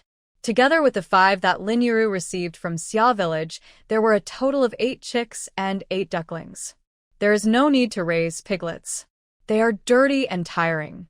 It is better to just spend money to buy them and eat them. Xia Shuangshan had already made cages for chickens and ducks out of bamboo, so he didn't have to worry about the chickens and ducks running around in the yard and defecating everywhere. Xiaowen, Xiaowu, and Beibei became the main force in taking care of the chicks and ducklings at home. Every day they scrambled to cut cabbage leaves and other things to feed them, and sometimes they even caught earthworms to feed them. Xia Huanhuan didn't want to discourage their enthusiasm, so every time she saw them catching earthworms, she would hide far away, afraid. Soon after bringing the chicks and ducklings home, it's time to plant lotus roots and release fish fry. Xia Huanhuan wrote a letter of introduction and said that she was going to the county to buy it. In fact, she took the letter of introduction to buy back the remaining rooms and yards in the front and back of the Luo family's house. Then on the way back from the county town, he took out lotus roots and fish fry from the space and said he bought them. 2 days after the lotus roots were planted and the fish fry were stocked, Secretary Zhao suddenly sent someone to call Xia Huanhuan over. Xia Huanhuan agreed to go over. Secretary Zhao pointed at the 2 men in Zhongshan suits and said, "Li Zhan's wife. These 2 are comrades from Beijing Workers, Peasants and Soldiers University. They want to investigate the child trafficking of Xia Fengfeng's father and grandmother and whether her impersonation is true." Xia Huanhuan's heart trembled, knowing that the letter that Aunt Xu had asked her brother to secretly send out had worked. Secretary Zhao introduced the 2 men again. "This is Xia Huanhuan, Xia Fengfeng's cousin, who was trafficked by Xia Fengfeng's father and grandmother. This is her brother." Xia Huanhuan nodded. The 2 men asked Xia Huanhuan a few questions. Xia Huanhuan did not exaggerate and told the truth. The truth alone was enough to make people indignant. The 2 were shocked and speechless when they heard it. The letter said that Xia Fengfeng's father Xia Dazhuang and grandmother Li Cuihua trafficked children and were arrested not long ago. They didn't expect that the people trafficked would be their own nephews and grandsons. Moreover, she even impersonated her cousin's college admission quota. Is this really taking advantage of one family? Secretary Zhao said, "The news that Xia Fengfeng's father and grandmother committed a crime has spread throughout our commune. Xia Dazhuang and Li Cuihua are still in prison, so it must be true." In the case of impersonation, our commune must have reported Xia Huanhuan's name, but the Xia family's elders were not kind, and grandmother Li Tsuehua was partial, so they let Xia Fangfang report to Beijing and replace Xia Huanhuan's name. When our commune found out, we were very angry and originally planned to change the quota back, but Xia Fangfang had already obtained her student status and could not be changed, so we had to give up. Alas! If we had known that Xia Dezhuang and Li Tsuehua were such people, the commune would have changed them even if we were beaten to death. As he said that, he couldn't help but ask, "Comrade, you came here specially to investigate this time. Are you going to do anything to Xia Fangfang? Will she be expelled?" The two of them were reluctant to reveal the answer, and said, "Whether to expel her or not, we will discuss it again after we go back. After all, she has been in school for 3 years. If she is to be expelled, it will be decided based on her academic performance." Secretary Zhao hurriedly said, "Is that so? Then, comrade, can you talk to the school leaders? If she is not to be expelled, then forget it. But if she is to be expelled, can you give the remaining year's quota to our commune? Our commune only has 1 quota for recommending students to go to university every few years. It's a pity to waste a year. Can we send someone to study there for another year? Just 1 year, and make up for this year." The two of them could understand Secretary Zhao's feelings. However, they could not make the decision, so they could only agree to go back and help fight for it. After sending the two away, Xia Huanhuan came back home. Lin Yuru asked what was going on, and Xia Huanhuan told Lin Yuru about it. Lin Yuru immediately got excited. "Wana, do you think Xia Fangfang will really be expelled? If she is expelled, will the remaining year that Secretary Zhao mentioned be returned to you? Will you be able to go to school? After graduation, can you be transferred to a city hukou and the state assign you a job?" This matter has always been a thorn in her and Xia Shuangshan's hearts. Whenever they think of it, it hurts their hearts. If Xia Huanhuan can really get back the quota to go to college, how great it would be. Xia Huanhuan was stunned by Lin Yuru's questions one after another. Although she didn't have the heart to dampen Lin Yuru's expectations, she was also afraid that the greater the expectations, the greater the disappointment, so she smiled and said, "Mom, don't think so well. This quota has been used. How can it be replaced by another person if someone's family commits a crime? Even if the second person can use it, can they give you a city hukou after only 1 year of study? At most, they can recognize you as an auditor, and they will assign you a job. I'm afraid that after 1 year of study, you'll still go back to the countryside to be a farmer." Lin Yuru was disappointed when she heard this. "You really can't change your hukou to a city hukou? Oh. If your father and I hadn't been so foolish, you would have been able to change your hukou to a city hukou and eat commercial grain. Your father and I are so sorry for you." Xia Huanhuan quickly comforted her. "Mom, Please stop talking about this. even if you let me go for the remaining year, can I still leave Yan Yan, Ye, and Yao Yao alone at home and go to college?" Lin Yuru was stunned. "Isn't it? The 3 little kids are just over 4 months old and haven't been weaned yet. How can they survive without their mother?" Seeing that her expression had eased a little, Xia Huanhuan continued to counsel her. "Moreover, I think that not going to school was a blessing in disguise. Otherwise, how could I find such a good son-in-law like Li Zhan for you and let you live such a good life? What's the use of being a worker with a city hukou? Isn't it just 20 or 30 yuan a month? The allowance that Li Zhan sends back to me every month is more than this amount, right? Besides, our life is not bad. We can't say that we have meat every meal, but at least we have eggs almost every meal, right? Can the workers in the city eat that? Besides, the workers in the city all live in high-rise buildings. I heard that a family may only get a house of 7 or 8 square meters. The whole family, young and old, live in it. It is so crowded that it is difficult to even turn around. How can it be as spacious and comfortable as ours in the countryside? We can also feed chickens and pigs, go hunting in the mountains. How free is that? If the original owner really went to college, then Li Zhan would have married another woman." Although it was just a hypothesis, Xia Huanhuan felt sad just thinking about this possibility. Li Zhan was a responsible and capable man, so he married her. even though he had never met her before and just accepted her as his wife. If it was another woman, wouldn't he still accept her just the same? It makes me unhappy just thinking about it. Big Pig's hoof. Li Jian, who was far away somewhere, sneezed several times in a row and couldn't help wondering, it's already spring. Could he have caught a cold? No, it could be that his wife missed him and was talking about him right now. Thinking of this possibility, Li Jian couldn't help but smile. He has already put away the solo photos of his wife and the 100-day photos of his 3 little ones. He kept them all in a pocket close to his chest and would take them out to look at them whenever he had time. The 3 little guys have grown up and look like him. My wife is so pretty. I don't know if I will be able to see my wife when I return to Beijing to report on my work. Bai Zihan, who was standing by, saw this and sighed and shook his head. People say that men become stupid after getting married, and it seems that this is true. Otherwise, why would their leader, who used to be such a calm and self-controlled man, always smile foolishly at photos now? Even if my sister-in-law is pretty, can I just look at her all the time? Isn't that a clear way to make people hate me? There are more than 1,000 people in the whole group. As a group leader, he shows off his affection every day and abuses the singles. Is that reasonable? But Bai Zihan didn't dare to complain, otherwise he would definitely be beaten. Although Xia Huanhuan enlightened her, Lin Yiru still couldn't get rid of the thorn in her heart.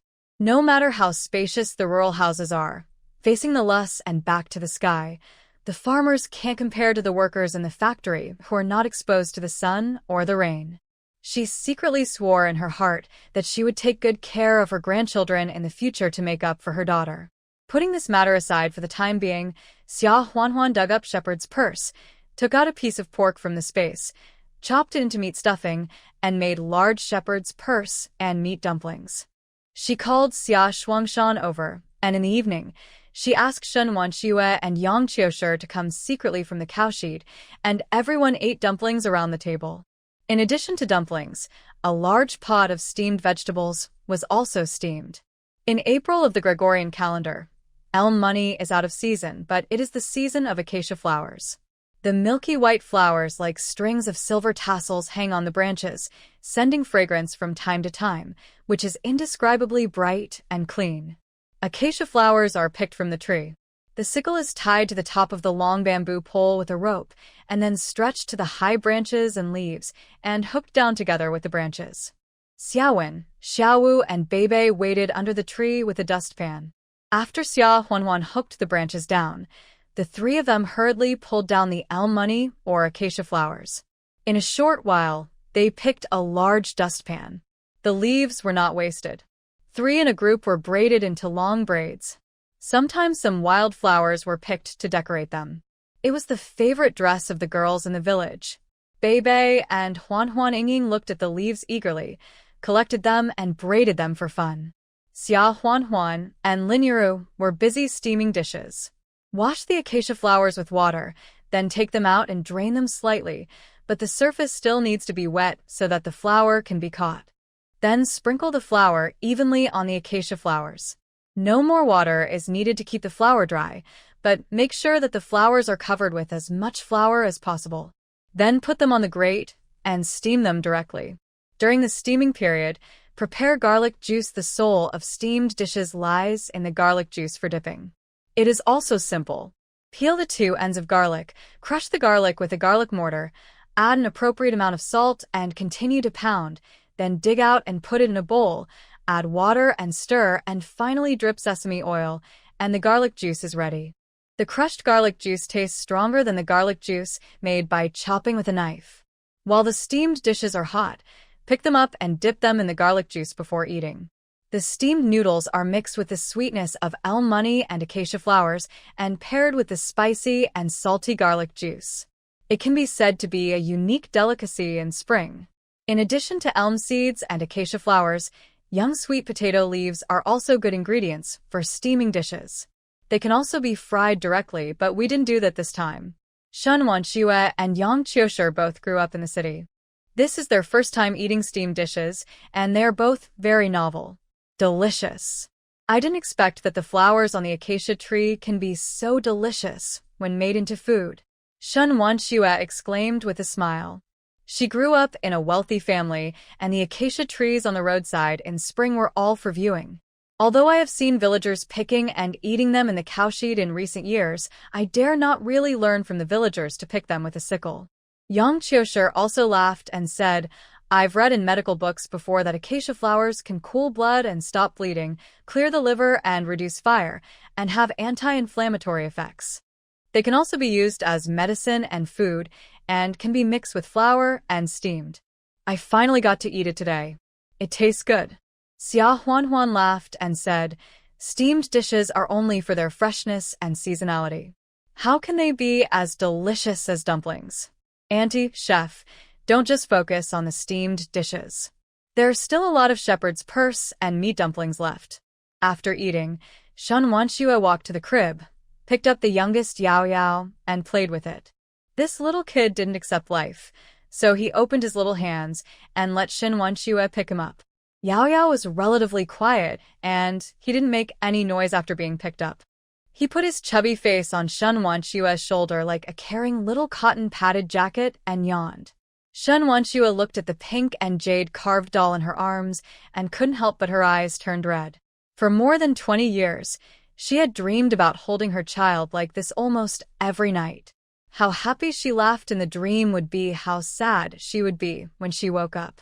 How wonderful it would have been if she hadn't fostered her child in that farmer's home. Yang Qiushi also picked up Yan Yan and raised her up high, making Yan Yan giggle. Xia Huanhuan went over and picked up Yi, playing with her with a rattle. Shen Wanxue suddenly asked, Huanhuan, do you know someone named Liang Yunxia? Xia Huanhuan was stunned for a moment, then raised her head and replied, I haven't heard of it. What's wrong? Shen Wanxue smiled nervously and said, It's nothing. It's just I met each other more than 20 years ago. I heard that later she has moved to a nearby village. So, just ask, forget it if you haven't heard of her. Xia Huanhuan felt strange, but it was hard to ask more questions. A few days later, Secretary Zhao asked someone to call Xia Huanhuan to the commune. He held up a telegram and reported, The matter with the workers, Peasants and Soldiers University has come to an end. Xia Fangfang was expelled, but in the remaining 1 year, the school is still willing to it is given to our commune. It is said that if the new students are diligent and studious and have excellent grades, they can be assigned jobs and transfer to the commodity grain household registration. Wife-in-law Li Zhan, this quota is originally yours, although Li Tsuehua and Xia Dazhuang are also your mothers and uncles. But you and your brother were originally victims, so you have no problem with the government. Moreover, after you got married, you hunted wild boars and distributed them to the village and built lotus ponds to raise fish. Everyone agreed with this. I'll give you the opportunity to go to school for another year. After hearing this, Xia Huanhuan pondered for a moment before saying sincerely, Secretary Zhao, this is a good thing. Thank you for still thinking of me. However, I am already married and have a child. Now the 3 little ones are only over 4 months old. I am going to Beijing to go to school, and I have to leave them at home. So, I decided to give up this place. Secretary Zhao was stunned. Asked, Daughter-in-law Li Zhan, the school has said that if you have good grades, you can transfer to a city-registered residence even if you only go to school for 1 year. Although you have given birth to a baby, it will only be a difficult year. In the future, the baby, well, we can live a good life with you and Li Zhan, right? Are you sure you want to give up? In this era, who in the countryside doesn't envy those who have urban household registration and can eat commercial food? Xia Huanhuan nodded firmly and said, Secretary Zhao, I know that this opportunity is once in a lifetime. If you miss it, you will probably never get it again in your lifetime. But I still can't bear to leave the cubs for a year. However, if possible, I would like to recommend someone and hold a quota. Seeing that Xia Huanhuan was lying and trying to be polite, Secretary Zhao sighed and asked, Tell me, who do you recommend? Xia Huanhuan smiled. Said, That's the son of Aunt Zhu's family in Xiajia village, Brother Xiaopeng, Zhu Xiaopeng. Although Xia Huanhuan didn't care much about the quota for attending the Workers, Peasants and Soldiers University, after all, it was something that originally belonged to the original owner. If the time is right, Like her, if she hadn't given birth to triplets yet, then, even if it was only for a year, even if she had to take the 3 Xiaowen siblings with her, she would definitely go to school and fulfill the original owner's dream. Although Xiaowen, Xiaowu, and Beibei are not very old, they are already very sensible. She has money and can take them to rent a house in Beijing. When she goes to school, she also sends them to primary school. It will definitely be hard work, but it can still be reconciled. But now, Yanyanye Yaoyao is only more than 4 months old. She can't leave them at home and go to class alone, right? Taking triplets to class? That's even more unrealistic. Moreover, now they have to be fed in the morning, noon, and evening every day, and sometimes they have to have extra meals in the morning and afternoon. These are very real problems. It is even more unrealistic to ask Lin Yuru to follow him to Beijing.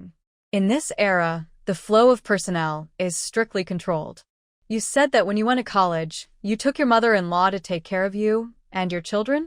This is pure petty bourgeoisie hedonism and is absolutely unacceptable. Xia Huanhuan secretly promised her original owner that in a few years, her dream of going to college would be fulfilled. Then she continued, Brother Xiaopeng is the only high school graduate in our commune. If he goes, he will definitely be able to complete his studies with excellent results within 1 year and transfer to a city-registered permanent residence. If he goes, he will definitely not let the quota is wasted. With Brother Xiaopeng's personality, he might be able to come back and help our commune after he graduates. Secretary Zhao thought for a moment and said, The Zhu family has a good reputation, Lao Zhu and him. My wife and Xiaopeng are also working very hard, and they are definitely qualified. Just. Wife-in-law Li Zhan, are you really not considering it anymore? Xia Huanhuan shook her head and said firmly, I'm not considering it anymore. Compared with going to college and transferring to the city, I still want to work in the village to support my 6 children. Seeing this, Secretary Zhao had to give up and said, Well, since you have decided, then I will. I won't say anything more. I'll discuss it with other commune cadres, and we won't be able to decide until we get the opinions of the entire commune. Xia Huanhuan nodded and came back. Aunt Zhu secretly asked her brother to send a letter to school. After all, she was the one who hinted and fueled the situation. Although Xia Fangfang deserved it, this method was indeed disgraceful. Aunt Zhu must have felt bad about it, so she didn't write the letter herself, but asked her natal brother, who belonged to another commune, to do it. Xia Huanhuan felt somewhat guilty for Aunt Zhu, and then she recommended Zhu Xiaopeng.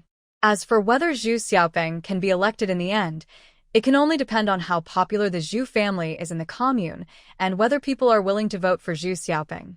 She can only do this. Entering his yard, Xia Huanhuan found that Xia Shuangshan came over unexpectedly. Seeing Xia Huanhuan come back, Xia Shuangshan, who was squatting under the front eaves, quickly stood up, looking at Xia Huanhuan with a look of anticipation and more of guilt on his face. Lin Yuru also hurriedly came up to her and asked softly, Wana, did Secretary Zhao come to you to talk about Xia Fangfang's expulsion? Xia Huanhuan was stunned for a moment, and then she understood why Xia Shuangshan came over. She smiled and asked, How did you know? This matter involves the issue of the remaining year's college enrollment quota, so Secretary Zhao will definitely not publicize it first. Lin Yuru sighed and said, Wasn't it Lu Hongmei? She came to our doorstep early in the morning and insisted that your father dictate a telegram of understanding and send it to the school immediately, saying that maybe the school could change its mind and not expel Xia Fangfang. When your father heard this, he had no time to care about her. He hurried over. Waner, did Secretary Zhao say whether the replaced place can be returned to you so that you can go to school? Xia Huanhuan knew that if this matter was not made clear, it would be a thorn in the hearts of Xia Shuangshan and Lin Yuru for the rest of their lives. Therefore, she did not hide it, nodded, and said, Secretary Zhao told me that I can go to school if I want in the remaining year. Xia Shuangshan and Lin Yuru were excited when they heard this. Lin Yuru's face looked like she wanted to laugh and cry at the same time, and she quickly asked, Really? Oh, that's great. Waner, Mom, and your dad have discussed it. You can go to Beijing to go to school with peace of mind. Your dad and I will help take care of the 6 little ones at home. Although Yen Yen, Ye and Yao Yao are weaned a little early now, this is a major event that concerns their mother's life. When you transfer your hukou to the city, won't these little ones benefit from it when they grow up? It will make up for the fact that they were weaned too early. Xia Huanhuan interrupted Lin Yuru and said, Mom, I have already refused Secretary Zhao. Lin Yuru was stunned. What? You refused? Refused? Xia Shuangshan, who had been silent, was anxious now. You kid. Why didn't you discuss such a big thing with us before refusing? I'll go talk to Secretary Zhao now. Xia Shuangshan was about to walk out. Xia Huanhuan quickly grabbed him and said, Dad. Mom. Didn't I tell you about this? The children are still so young. I really can't bear to be separated from them. I know you have always felt that you owe me for this. But this time I took the initiative to refuse, so don't think too much about it. And there will definitely be opportunities in the future. Next time, when the kids are a little older, I will fight for it again. You are forcing me to leave the children and go to college alone. Tell me, I will definitely think about the children all day long. So how can I study with peace of mind? In the end, I may not be able to transfer my household registration because of unsatisfactory grades, and it will also bring shame to our commune. After much persuasion, Xia Shuangshan and Lin Yuru finally convinced them. Xia Shuangshan and Lin Yuru had no choice but to stop talking about it. 2 days later, the commune held a meeting to discuss this matter, and in the end, Zhu Xiaopeng was chosen to go to college for that year. Aunt Zhu was very grateful to Xia Huanhuan. She heard from Secretary Zhao that if Xia Huanhuan had not given up the opportunity, her son would not have been able to get the quota. Aunt Zhu asked her husband to go hunting in the mountains. He was not allowed to go down the mountain if he did not catch any wild animals. He actually caught a rabbit and a pheasant and said happily that it was estimated that there would be abundant food in the mountains this year. It felt that the wild animals were much easier to catch than last year. Aunt Zhu was not stingy. She put the rabbit directly into the basket and sent it to Xia Huanhuan. Huanhuan, this rabbit was caught by your uncle in the mountains. Auntie wanted to send one to you. Huanhuan, you must accept it. If it were not for your selflessness and humility, how could our Xiaopeng have the opportunity to become a college student? Aunt Zhu said. Xia Huanhuan refused a few times, but she could not resist Aunt Zhu's enthusiasm and had to accept it. In the evening, she stewed a pot with potatoes, beans, and other things, and the family had a delicious meal. A few days later, Zhu Xiaopeng packed his bags and took a train to register at the Beijing school. Xia Fangfang returned to the village dejectedly, carrying her bedding. She had been refusing to leave the school dormitory, but was cleared out by the school's security guards. The city guy she was dating also broke up with her. Xia Fangfang cried all the way, and she couldn't figure out how the school knew that she had bought answers and cheated in the exam. After thinking about it, it was still the letter of accusation that caused the trouble. And who sent the letter? Who else could it be? It must be Xia Huanhuan. Xia Huanhuan was jealous that she was going to college and would soon become a city dweller, so she did something bad to harm her. Just wait. She will make Xia Huanhuan pay the price. Beijing City. Report. Li Zhan saluted with a standard military salute. Fu Weixin looked up at him and said, "Come in." Li Zhan came in and first reported to Fu Weixin on the completion of this mission. After the work report was finished, Fu Weixin talked about personal matters and said, "Did your wife fail to come to Beijing to attend university?" Li Zhan nodded and said with a smile, "Yes." She must be reluctant to leave the children behind, so she took the initiative to give up her place. Fu Weixin said, "Didn't you tell her to bring the children to Beijing to live with her? Your third brother can help you arrange the house and take care of the kids. When the time comes, find an older sister to help, or ask your mother-in-law to come and help." Li Zhan scratched his head and said with a smile, "I was there at the time for this matter. I said hello to my third brother and asked him to help keep an eye on Xia Fangfang, then I went to perform the mission. I didn't expect the school would agree to let Huanhuan go to school for the remaining year. I didn't know until the mission was over and the news from outside came in. At that time, Huanhuan had already given up her place, so I didn't tell him. In the letter that Xia Huanhuan sent not long after the Lantern Festival, she sent the 100-day photos of the triplets. In addition, the letter mentioned that on New Year's Eve, Xia Fangfang brought her family to the doorstep and made a scene, insisting that Xia Shuangshan withdraw the lawsuit against Xia Dazhuang and Li Cuihua. The fact that Xia Fangfang impersonated Xia Huanhuan to attend the workers, peasants, and soldiers' university was widely spread in the commune. Although Li Zhan didn't go back often, he still heard about his wife's affairs. He couldn't help but feel that this cousin, including Xia Dazhuang's family, were quite selfish and hateful. You kidnapped someone's son and sold him, and then lied that he had fallen into the river and died. Then you threatened that he had no son and had to rely on his nephew for his old age. You have been bullying him for more than 10 or 20 years, and you even took his daughter's place in college. Now you have the nerve to run to his door and ask for forgiveness? You just kneel down, show your regret, and admit your mistakes, and you want to write it off. Why don't you go to heaven? Li Zhan felt sorry for his wife, so he went to Fu Nanjing and asked him to help keep an eye on Xia Fangfang to prevent her from doing bad things again. Fu Nanjing was also very concerned. He graduated from a medical university and was not familiar with the school Xia Fangfang attended. But he had a junior high school classmate who attended this school, so he asked him to help find out. It would have been fine if he had just asked around, but Fu Nanjing was actually shocked. It turned out that the school had just received a letter of complaint about Xia Fangfang, saying that her father and grandmother had abducted and sold her second uncle's son, and that she had impersonated her cousin to go to school. The key point is, it would be fine if this woman just impersonated someone else, but she actually relied on her boyfriend, a ruffian with a Beijing hukou, to be so high-profile in school, and even spent money to buy answers to test papers to cheat. How could Fu Nanjing just ignore this?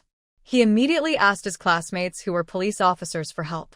In no time, he thoroughly investigated the gang that sold the test answers and reported it to the school. This time, Xia Fangfang was also implicated. Originally, the school had not made a final decision and wanted to see how Xia Fangfang performed. If she had excellent grades and was diligent and motivated, she might not be expelled. Now that he has been found to have such bad behavior, why would he hesitate? He was fired immediately. Fu Weixin sighed and said, "Look at what this has caused." Nanjing is also unreliable.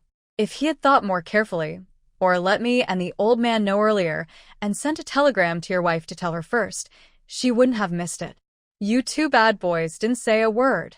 If anyone had leaked out, to put it bluntly, Li Zhan was a regimental-level cadre with a clean background. It was not unreasonable for his family to seek advancement and ask for an extra admission quota in the university. Li Zhan laughed and said, "If this matter really alarmed the chief and the old man, it would be too much. Besides, it can't be blamed on the third brother. It's such a good opportunity, and I didn't expect my wife to refuse it. The third brother meant that this great opportunity to coax my wife should be left to me to do it myself. My wife will definitely be very touched when she knows it." Fu Weixin was furious when he heard it. He can't even find a partner. He still has the nerve to teach you how to coax your wife. It's outrageous. After saying that, he nodded again and said, "Alas. It's okay if we miss it. Let's see later." Originally, the Fu family strongly disapproved of Li Zhan's arranged marriage, but when Li Zhan rushed back, his wife had already been married, and the Fu family couldn't say anything. In addition, when Li Zhan was injured last time, Xia Huanhuan came to Beijing, and both the old man of the Fu family and he had a good impression of Li Zhan's wife. What's more, she looks so much like Wen Hui. After Xia Huanhuan returned from Beijing last time, the Fu family also investigated privately to see if Xia Huanhuan was Wen Hui's child, but in the end they did not find any clues. Xiao Wenhui was 8 months pregnant that year and was supposed to stay in Beijing to wait for the birth of the baby. Who knew that a county in the north of Beijing had a sudden mountain flood during a heavy rain in the summer, and it was said that the dam was about to burst. She was one of the main designers of the dam at the time, and she followed the entire process when it was built and was familiar with the situation. In addition, she was also one of the few experts in water conservancy in the country at the time.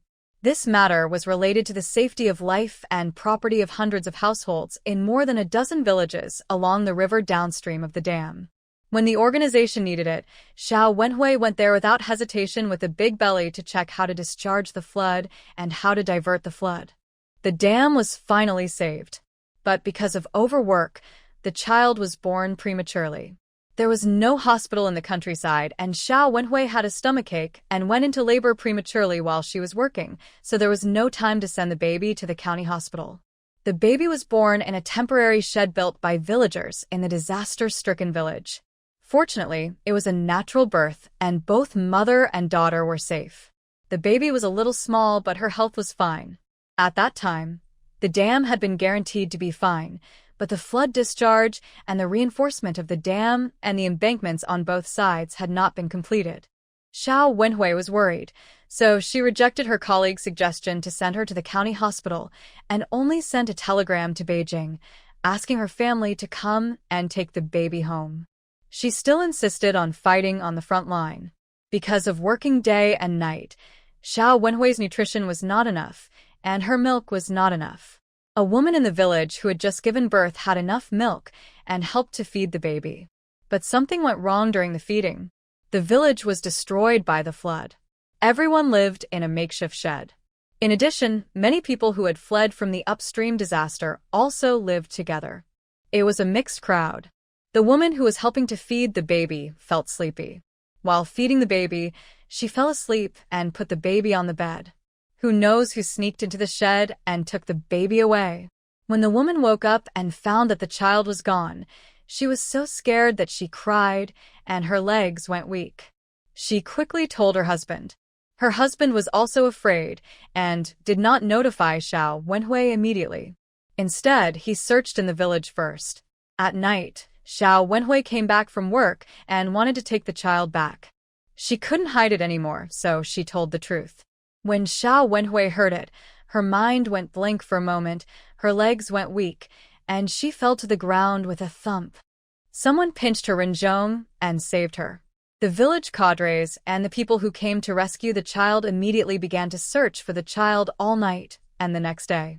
They even searched the train station and bus station, but they couldn't find the child. Everyone speculated that it might be the mother who lost her child in the disaster that was possessed by the devil and stole someone else's child. Xiao Wenhui was heartbroken, lost her soul, and blamed herself too much, and almost jumped into the reservoir. Fortunately, her colleague saw it and jumped in immediately, and the people on the shore worked together to rescue the person. At that time, Mr. Fu and Fu Weixin of the Fu family were still on the battlefield abroad. The one who received the telegram was Fu Weixin's mother, who was still alive at the time, and Xiao Wenhui's mother-in-law. She had difficulty walking, so she asked Sun Chunhua to go and pick up the child. Sun Chunhua arrived early the next morning after the child was gone, and also searched for a few days. After Xiao Wenhui jumped into the water, Sun Chunhua hugged Xiao Wenhui and cried, "Wenhui, if you don't think about Qingya, who is only a little over 1 year old, and the 3 brothers Dongjin, Beifa, and Nanjing, you should also think about your aunt. If something happens to you, Uncle Fu and the eldest brother are on the battlefield. What will happen to this family?" Xiao Wenhui was stunned for a long time before she reacted. She didn't say anything, but she couldn't stop the tears on her pale cheeks. With such a big thing happening, it was naturally impossible to continue working. Xiao Wenhui was sent back home and fell seriously ill. Since then, she has never recovered and has been bedridden. Grandpa Fu and Fu Weixin only came back from the battlefield in the 3rd year. When they learned that their granddaughter/daughter was lost, they were also very sad, but they never showed it in front of Xiao Wenhui. Instead, they always comforted her. However, Xiao Wenhui never forgave herself. After 2 years of illness, she died in the 2nd month after Fu Weixin returned. Before she died, she still hadn't let go of the matter of her child, and told Fu Weixin not to give up on finding his daughter. It was as if she had struggled to survive for the past 2 years, starting from the day her daughter was lost, just to wait for her husband to come back and personally tell him not to give up looking for his daughter. Fu Weixin's eyes became sore when he thought of the past. He coughed twice and said, "If there's nothing else, go ahead." Li Zhan smiled a little embarrassedly after hearing this. "Chief, there's something else." Fu Weixin was stunned for a moment and asked, "What else?" Li Zhan scratched his head and said, "Chief, can I take a day off? My second brother wouldn't approve it, so he asked me to come to you directly. Aren't there any tasks these days? It's just routine training in the camp, and Bai Zihan can watch over it, so nothing will go wrong. Just approve it for one day. I'll leave in the evening and come back the next night. It's been more than 4 months since the little ones were 1 month old, and I haven't seen them for a long time. I miss them so much." Fu Weixin glanced at him and said, "For months is too long? When we were on the battlefield, it was common for us not to go home for several years. It's only been 4 months, and you can't stand it? Never seen it before? Don't think I don't know that you have a 100-day photo of your wife and children in your pocket, and you have to take it out and look at it 800 times every day."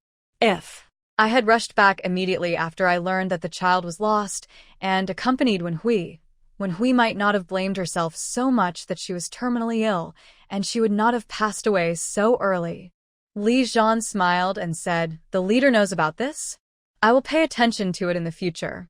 Fu Weixin thought for a while and said, "After all, you are at the regimental level now, and it is not appropriate to take too many leaves. How about this? Let your wife and children come to Beijing to visit relatives. It just so happens that the old man has been talking about it, and he wants to see what the baby you gave birth to looks like. Come over here, and you won't delay either."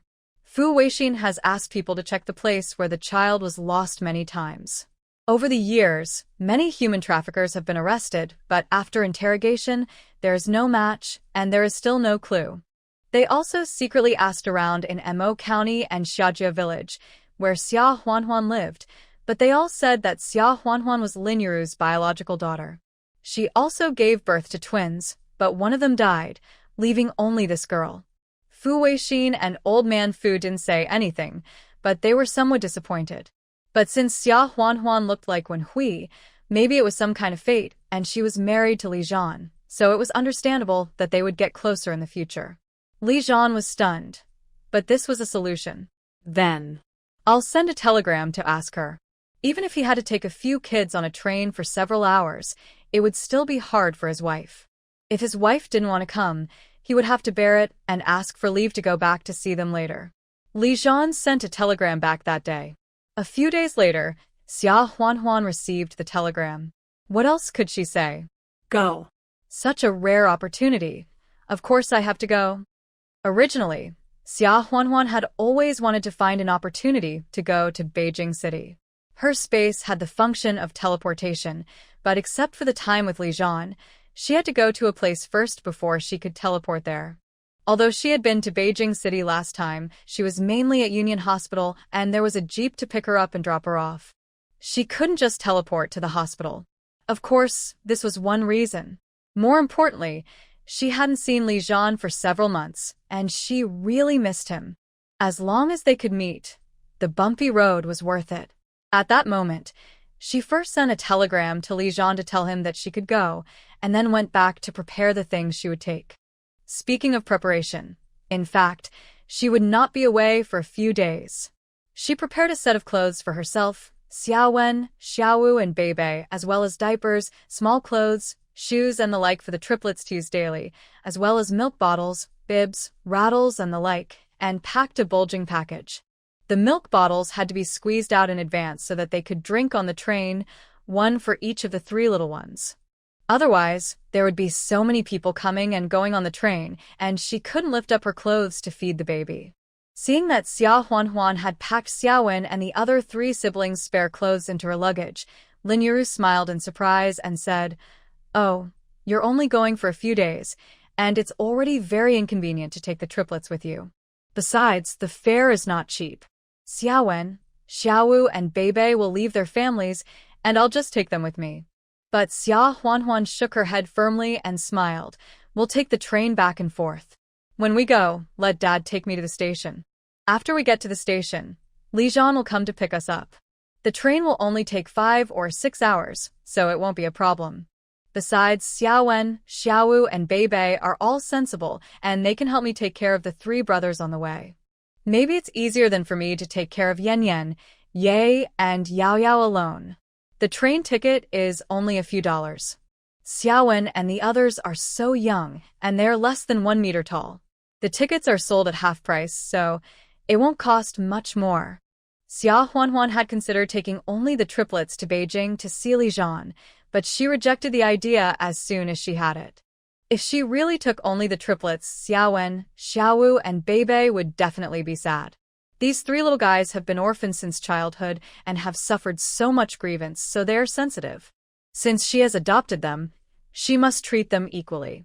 When Lin Yuru heard this, she knew that Xia Huanhuan was afraid that Xiaowen and the others would feel bad if she left them at home, so she didn't say anything more. In addition to replacement clothes and things for the children, Xia Huanhuan also wanted to bring some things from the village. After all, she was going to the unit where Li Zhan was, so she couldn't go empty-handed. After thinking about it, things that were too heavy and too large were not suitable, so she decided to bring dry goods. A large bag of dried black fungus and wild mushrooms, dried bamboo shoots, wolfberries, dandelions, dried wild chrysanthemums, dates, pecans, etc., which were picked from the mountains, was also packed up. Jujubes and walnuts are grown by wild jujube and walnut trees in the mountains. Last year, because Xia Huanhuan was pregnant, she didn't have time to pick walnuts or chestnuts, but other households in the village did have some. Xia Huanhuan used her own sauerkraut, pickles, or some coarse grains such as soybeans and sweet potatoes to exchange with others, and then took out some from the space to supplement, which was almost enough. Xia Huanhuan also picked fresh tomatoes, cucumbers, and other vegetables from the small vegetable garden in her private plot. It would take several hours on the road, so there was no need to worry about them not being fresh, and she could eat them on the way. After packing up, Lin Yuru arranged to make scallion pancakes, steamed buns with leek and egg fillings and celery and pork fillings, and packed 3 or 4 of each for Xia Huanhuan to eat on the road. Xiaowen, Xiaowu, and Beibei were so happy to know that Xia Huanhuan would also take them to Beijing by train. They had only heard from Chaoyang, the only person in the village who had taken a train, that the train was very long, with 2 huge locomotives, emitting black smoke, and a row of carriages towing behind them, with people sitting in the carriages, and it was very fast and stable. They all looked up at Chaoyang with envy, imagining what the train looked like. Now, they could also take a train. Because of this, Xiaowen and the others did not fall asleep until late at night. Early the next morning, Xia Shuangshan borrowed an ox cart to send Xia Huanhuan and the 6 children to the railway station. The countryside was far from the county town, and it was impossible to go to the county town specifically to buy tickets in advance. Basically, they went there on the same day to buy tickets for the same day. In this way, if you can buy a ticket if it is still a hard seat, it is already very good. But want to buy a sleeper or a soft sleeper? That's difficult. However, Xia Huanhuan didn't have to worry about this time. Yan Haotian had helped buy 4 soft sleeper tickets a few days in advance. The green train was similar to the current one, and the soft sleeper compartments were also small rooms, with tickets for 4 people in each small room. Yan Haotian bought 4 tickets, which was equivalent to buying tickets for a small room, with much better privacy. Of course, the price was not cheap. An ordinary hard seat ticket from Mo County to Jing City was 1.5 yuan, and a hard sleeper was almost half the price, 5 yuan, and a soft sleeper was 5 yuan. 4 soft sleeper tickets cost 20 yuan. It was almost enough for a farmer's income and expenses for almost a year. Moreover, this was not something that could be bought with money. If you didn't have a letter of introduction, the ticket seller wouldn't even bother you. Xia Huanhuan naturally knew that Yan Haotian must have taken great pains to buy this, and she felt warm in her heart. Yan Haotian was still a little unhappy. How can a brother-in-law be such a person? He knew you were bringing 6 little ones with you, but he still let you go by yourself? Why didn't he come to pick you up? Xia Huanhuan smiled and said, "You can't blame him. He wanted to ask for leave to come back so that I wouldn't have to run around here, but he couldn't get leave, so he asked me to go to visit my family." Yan Haotian felt complicated when he heard his sister defend Li Zhan like this. On the one hand, seeing that his sister and brother-in-law love each other so much and understand each other, they have found a good home, but on the other hand, he couldn't help but be jealous of Li Zhan. Humph. If he had recognized his relatives earlier, he would not have let his sister marry so wronged and let Li Zhan, that kid, get away with it. Although he was worried, Yan Haotian naturally didn't want to send Xia Huanhuan over. In fact, he and Li Zhan were similar. The army had already taken good care of him. As long as he asked for leave to take care of his family, the higher-ups would approve it. Otherwise, he wouldn't have been able to personally arrange to buy a train sleeper ticket for Xia Huanhuan. But the troops took care of him, so he couldn't push his luck too far. Xia Shuangshan and Yan Haotian ran back and forth to help Xia Huanhuan get the kids and the things they needed to take on the train, and then they got off. After waiting for about 10 minutes, there was a long whistle, followed by a loud clang clang clang, and the train started. Xiaowen, Xiaowu, and Beibei were all very excited, and the three little heads rushed to the window and stuck their heads out to look. At that time, there were no air-conditioned trains, and the windows of the green trains could be opened. Xia Huanhuan was afraid that they would fall out of the window accidentally because of their small size, so she quickly pulled Beibei's collar from behind and told Xiaowen to keep an eye on Xiaowu and not stick his head out too much, and then she freed her hands to wave goodbye to Yan Haotian and Xia Shuangshan, who were standing on the platform. The journey to Beijing was not long, about 6 or 7 hours. The train left at 2 in the afternoon and would not arrive until the evening. Once the door to the soft sleeper was closed, no one bothered us. Only the attendant came to check the tickets. In this era, those who can spend money and buy 4 soft sleeper tickets at once are both well-connected and not short of money. The attendant took a look at Xia Huanhuan, who was wearing a floral top with a slanted collar, cotton pants, and cloth shoes made by farmers with foam soles. She was clean and tidy, but she was clearly dressed like a village woman, and she was a little confused. Nowadays, you need a letter of introduction to take a train, stay at a hotel, find a job, etc. Sometimes, if you see a stranger, the patrol may stop you and check your letter of introduction. So let alone the countryside, there are not so many people going out even in the city. But it's not that there are none. Moreover, there are fewer people going out, but there are fewer trains, so under normal circumstances, people are still crowded. Most of the people who look like they are dressed in rural clothes are in hard-seat carriages, and some don't even have a seat ticket. They all have standing tickets. The attendant couldn't help but ask a few more questions. Xia Huanhuan didn't have anything to hide, so she vaguely said that she was going to Beijing to visit her relatives and her husband was in the army. After hearing this, the attendant left without saying anything. Nowadays, the military is supported and their families are given preferential treatment, and the man has an allowance. It is normal for the wife to spend more money to buy a soft sleeper ticket with her 6 children to visit relatives. It is safer on the road. However, after the attendant walked away, he couldn't help but grumble in his heart. This is too fertile. The woman looks like she is in her 20s at most, and she has 6 children? But the 3 kids sitting in the small car look like triplets? Oh. So pleasing. Twins are rare and they are triplets, and they are all boys. It is normal for the man to pamper them like this. Xia Huanhuan didn't know that the attendant had so many feelings in her heart. In fact, she didn't understand fashion or anything like that. If she wanted the county town to buy those double-breasted plastic button clothes worn by city people, or even dresses, she could afford them. But keeping a low profile has always been her principle. As a village woman, in this era, if you wear something too eye-catching, won't that cause trouble?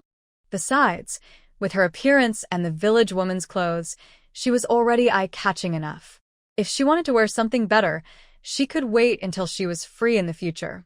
There would be plenty of opportunities, so there was no need to rush in the next few years.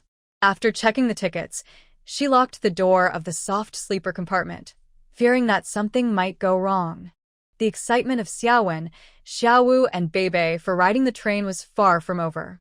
The 3 little heads still squeezed to the window and looked outside. The spring outside was gradually reviving. The poplar trees had grown green leaves, and the wheat fields a little further away were also green. As the train was moving, the scenery was receding little by little and kept changing, so even if you kept looking at it, you would never get tired of it.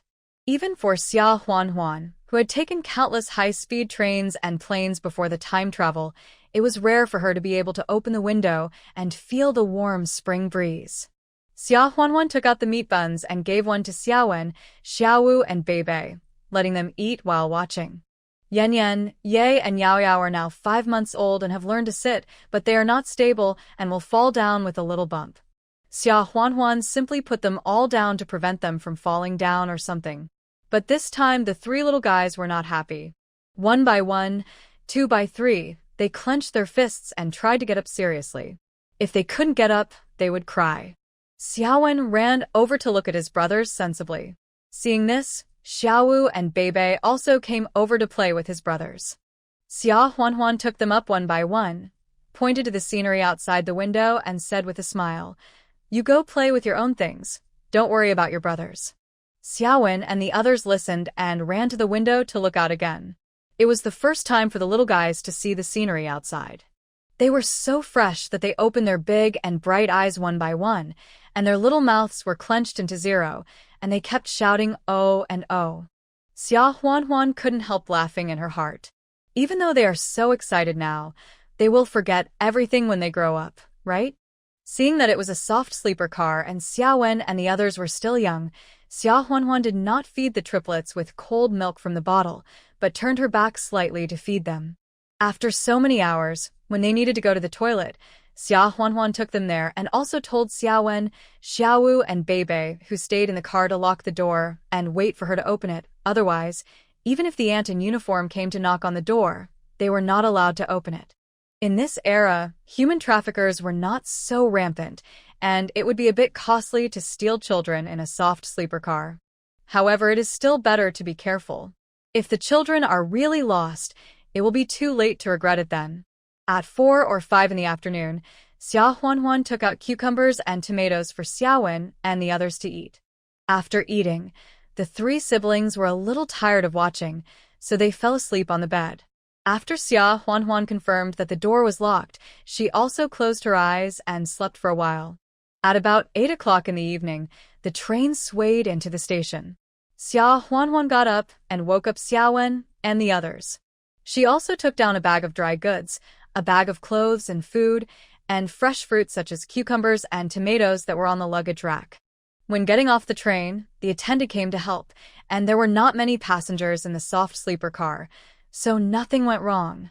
As soon as she got off the train, she saw Li Zhan and Bai Zihan standing on the platform, looking around in confusion, looking for her.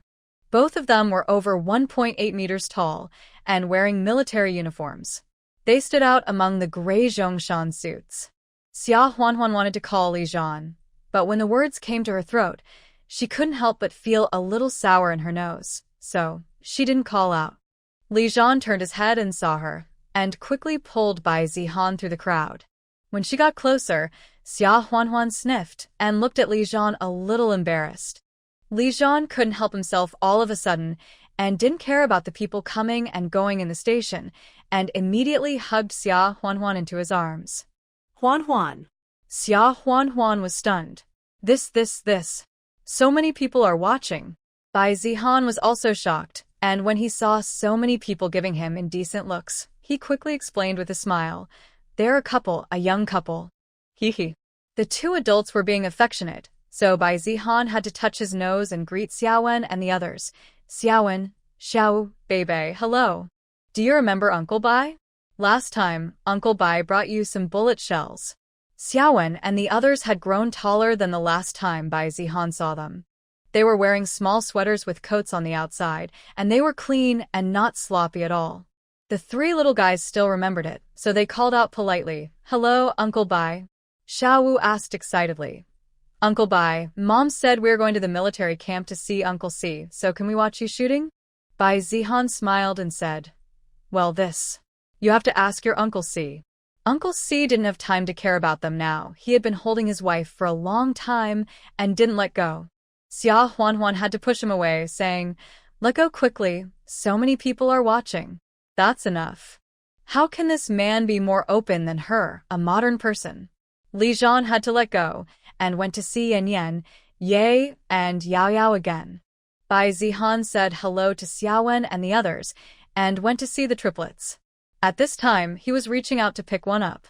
Compared with the porcelain dolls a few months ago, which were afraid of being crushed if you held them with a little force, the three little guys are now larger porcelain dolls, but more solid. During the full moon banquet, Bai Zihan didn't dare to hold the baby, but now he finally dared to do it. Unfortunately, before he could touch the baby, he was stopped by Li Zhan. Hey, their biological father hasn't held the baby yet. You line up. Bai Zihan felt aggrieved. Li Zhan, are you too stingy? There are 3 of them. What's wrong with lending me one? Li Zhan had already held Yan Yan, rolled his eyes at him, and said, that has to wait until I hold all 3. If you want to hold the first one, hurry up and get married and have one. Bai Zihan. Bai Zihan gritted his teeth. Li Zhan, you can show off. When I get married, my wife and I will have 2 pairs of triplets. Li Zhan glanced at him silently. Little guy, 2 pairs of triplets, find a wife first. Xia Huanhuan couldn't help laughing when she saw Li Zhan's show-off look, and she felt a little sympathetic for Bai Zihan. However, Li Zhan didn't show off for long because Yan Yan didn't recognize him when he just picked her up, so she held Li Zhan's chest with her little hands and started crying, refusing to let Li Zhan hold her. Li Zhan was very embarrassed. Bai Zihan was bullied by his wife 1 second and gloated the next. Xia Huanhuan reached out to take Yan Yan and said with a smile, it's probably because we haven't seen each other for too long and don't recognize each other. These 3 guys are very sensible and don't make trouble.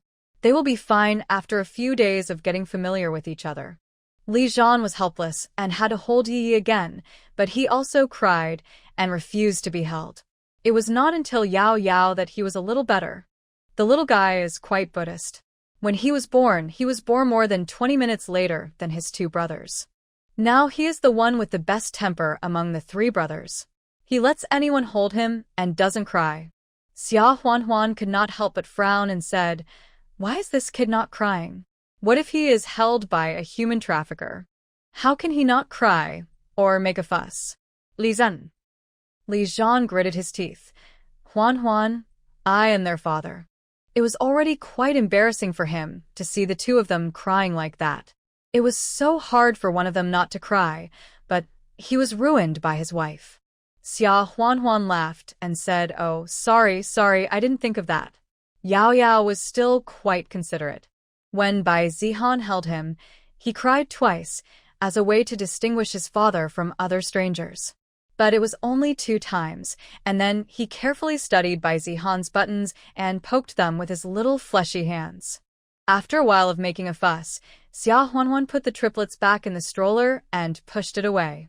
Li Zhan and Bai Zihan were both hard laborers.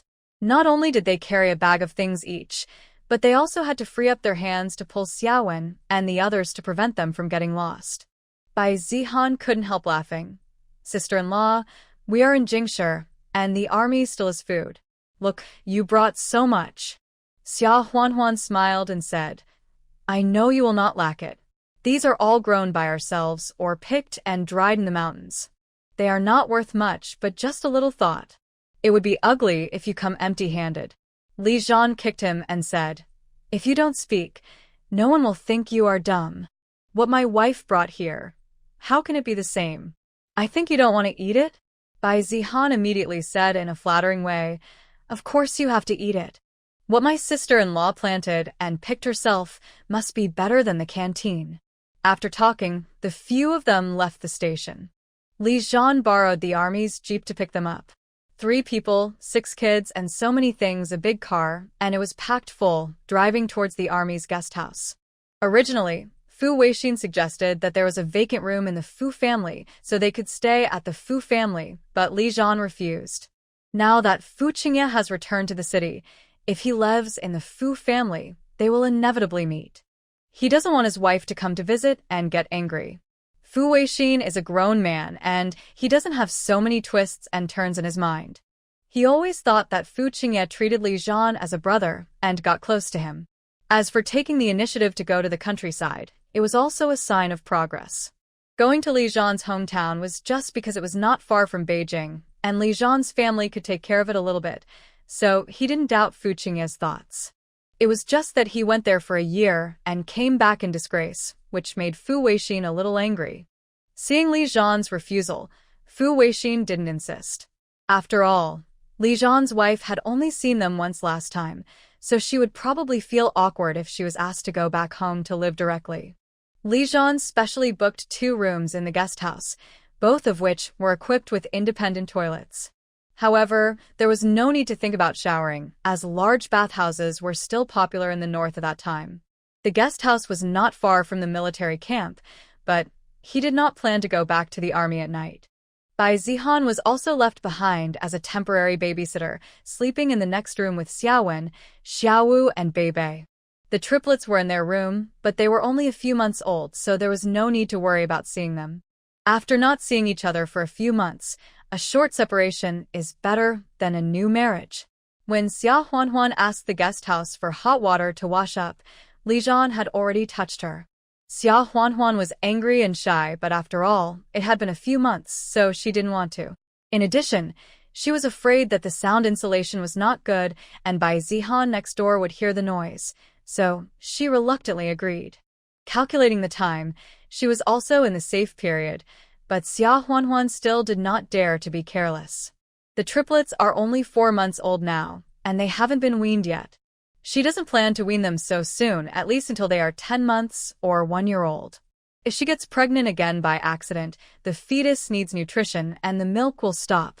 Of course, this is one consideration.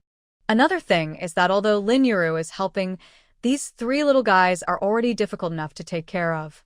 If she gets pregnant and has another baby, won't she be exhausted to death? Xia Huanhuan pushed Li Zhan and refused to let him do it to the end. Li Zhan felt wronged. He had been thinking about this for several months, and he was in this situation now. Let him stop? Wife.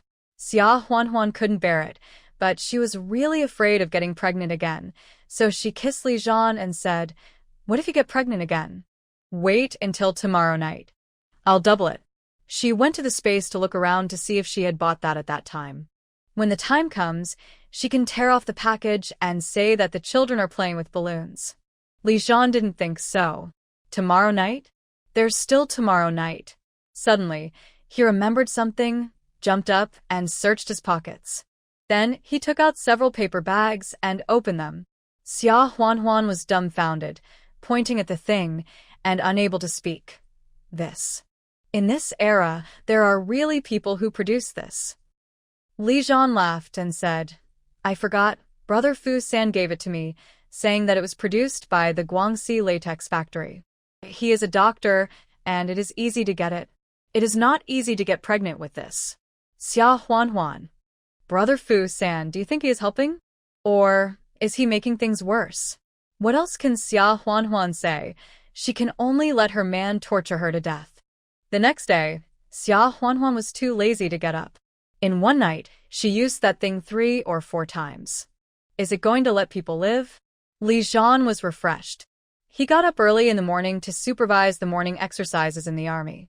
After breakfast, he rushed over and went to the canteen of the guest house to get breakfast. Xia Huanhuan was so tired that she didn't even want to get up to eat. Li Zhan went straight up, ignoring Xia Huanhuan's struggle, hugged her and made her sit half on the bed, and said with a smile, "How can you not eat breakfast? Your stomach will be hungry. How about I feed you?" Xia Huanhuan. She was already embarrassed enough, and if she asked Li Zhan to feed her again, she could just find it in the ground to crawl into. She had no choice but to get up, wash up, and have breakfast.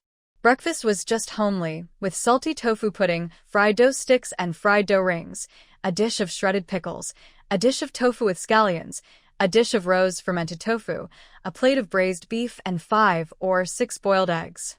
Fried dough rings are similar to fried dough sticks, but they are different in shape. They are usually served with soybean juice, but those who like soybean juice like it very much, and those who don't like it can't get used to it. Xia Huanhuan is the latter, so Li Zhan asked for tofu pudding. Bai Zihan went back to the army early in the morning, so Xiaowen, Xiaowu, and Beibei came to this room to eat together. Xia Huanhuan was really hungry.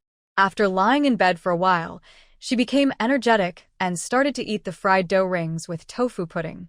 The triplets had been fed early in the morning, so they were not making any noise. They just lay on the bed and played with each other. After a while, they finished breakfast. Li Jian took Xia Huanhuan and the children to the military camp.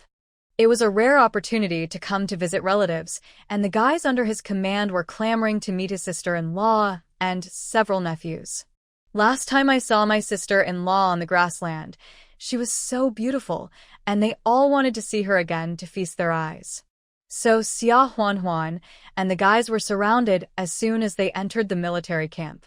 After getting the consent of Li Jian and his sister-in-law, the rough guys dared to pick up the 3 kids carefully.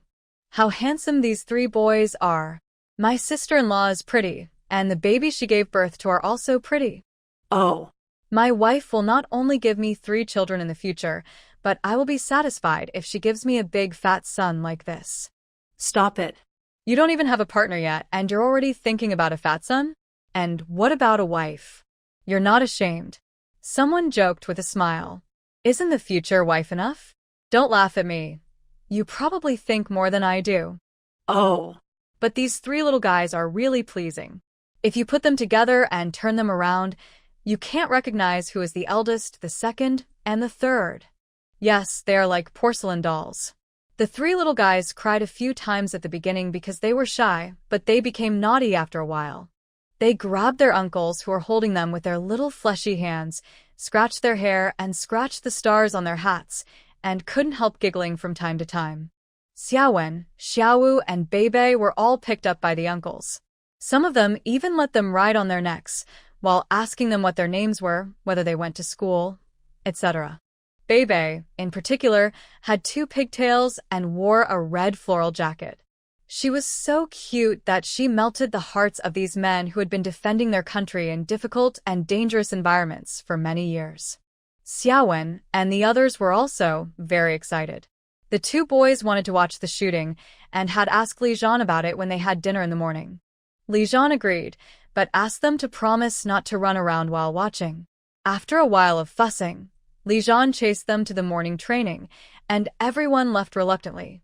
Li Jian sent 2 people to bring all the things Xia Huanhuan brought here. Dried mushrooms, dried black fungus, dried winter bamboo shoots, cucumbers, tomatoes, and the like were all sent to the cafeteria. Dried chrysanthemum, wolfberry, dried walnut, dandelion, and the like can be used to make tea. Li Jian will distribute them to the brothers when the time comes. Of course, it is impossible for everyone to get a share, so Xia Huanhuan doesn't care. Of course, there is enough in her space for everyone, but if she takes it out, how can she explain it? Li Jian still has to train in the morning, so she lets Xia Huanhuan sit in her dormitory and catch up on some sleep. When he takes a leave in the afternoon, he will take them out to visit Jingshi. After that, he took Xiaowen, Xiaowu, and Beibei to watch the shooting. Although Li Jian is at the regiment level and belongs to the military region in Jingshi, he is not stationed in Jingshi, so this dormitory is also temporarily allocated to him. But it is a small single room, so he doesn't have to squeeze with others. Xia Huanhuan looked around the room and found that the layout was quite simple.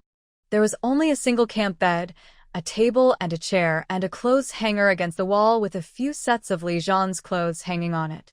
The quilt on the bed was folded into a tofu block, which made her feel a little embarrassed to lie down and catch up on sleep. However, she was tossed around all night last night, and she was not allowed to sleep until dawn. She was really sleepy. Seeing that the 3 kids were asleep, Xia Huanhuan also spread out the quilt and lay down to sleep. I don't know if it's an illusion, but I feel that the bed is full of the unique smell of Li Jian, which makes people feel inexplicably at ease. I don't know how long she slept, but Xia Huanhuan was woken up by the 3 kids. She saw that they had peed, so she was busy changing their diapers. Then she looked back at the quilt on the bed and started to fold it back into a tofu block. Before she traveled through time, she did learn a little bit in military training, but the finished product was not satisfactory. The quilt that Li Jian folded originally had each corner folded at 90 degrees, which was really a tofu block. What do you call this quilt she folded now? It's called a tofu block that has been beaten up. Just when she was debating whether to remove the overlapping pieces, Li Jian came in with Xiaowen and asked with a smile, "Are you awake?" Xia Huanhuan blushed for some reason, feeling ashamed as if she had been caught sleeping in someone else's bed. Li Jian came over and naturally spread out the tofu blocks that Xia Huanhuan had folded in a mess. In a few seconds, he reshaped them into tofu blocks with a standard 90-degree angle, saying, "Brother Fu-san said he wants to treat us to a meal and will come to pick us up in a while." Xia Huanhuan. He disliked the tofu block she folded. He removed the overlapping pieces in front of her. Didn't she have any face? Seeing that she didn't answer, Li Jian looked up at her and saw that she was frowning and looking at her quilt seriously. He couldn't help but ask, "You haven't slept enough?" Xia Huanhuan. "No, it's just this tofu block, it's quite difficult to fold it." Li Jian didn't hear his wife's little mood and smiled. "It's okay. Practice makes perfect. You will be able to do it after practicing for a day or two." Xia Huanhuan, "I folded it so ugly, no wonder you dislike it so much." Li Jian came to his senses at this time. Is his wife feeling wronged? He scratched his head and said somewhat unwillingly, "What you folded Is okay. It's just not standard. Look at the folded corner, it should be 90 degrees, and what you just folded is all obtuse angles." As he spoke, he realized something was wrong, and Li Jian immediately changed the focus with a strong desire to survive. "No, what I mean is, my wife, you are already so tired of taking care of the children. I will do all the work of folding the quilts from now on." Xia Huanhuan couldn't help laughing, glanced at him, and said, "This is almost right." Li Jian let out a long sigh, then led Xia Huanhuan and the kids to the door. In this era, except for the company that has a car, almost no one has one. Fu Nanjing naturally didn't have one either, and it wasn't like last night when he was going to pick someone up with luggage, so he didn't borrow a car from the company. They walked for a while, then went to the bus stop to take the bus. Xia Huanhuan had only met Fu Nanjing once, and was still quite unfamiliar with him, so she pretended to be well-behaved, nodded slightly, and followed Li Jian and called out, "Third brother Fu." Fu Nanjing looked at Xia Huanhuan with interest and said with a smile, "No need to call me third brother Fu. It's too unfamiliar. Just call me third brother from now on." Xia Huanhuan smiled at him, looked at Li Jian again, and didn't respond. In her heart, she still felt that this man was quite familiar. She only called him third brother Fu politely through Li Jian, and she still felt that it was too unfamiliar. They were strangers to begin with. Besides, this man is Fu Qingye's third brother. Fu Nanjing went to tease the triplets again and asked about Xiaowen, Xiaowu, and the others. Then he and Li Jian picked up Xiaowu and Beibei respectively. Xiaowen followed, and the group went to take the bus. When they arrived in Jingshi, they naturally had to eat roast duck or shabu-shabu.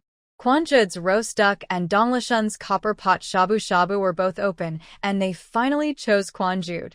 At that time, a roast duck cost 7 yuan, which was already a high price. Fu Nanjing's monthly salary was about the same as Li Jian's allowance, about 60 or 70 yuan, and this roast duck cost almost 1/10 of his monthly salary. But since it was a treat, Fu Nanjing would naturally not be stingy with this little money. Several people sat down in the store, and soon a master chef came in with a fruit-wood roasted duck and sliced off the charred duck skin and duck meat one by one. The remaining duck bones can be used to make soup, which is duck bone soup. Roast duck meat is served with sesame cakes, green onions, sauce, and thin dough. In addition, a few side dishes are ordered, such as mustard duck feet and roasted duck hearts. After meal, it costs about 12 or 13 yuan.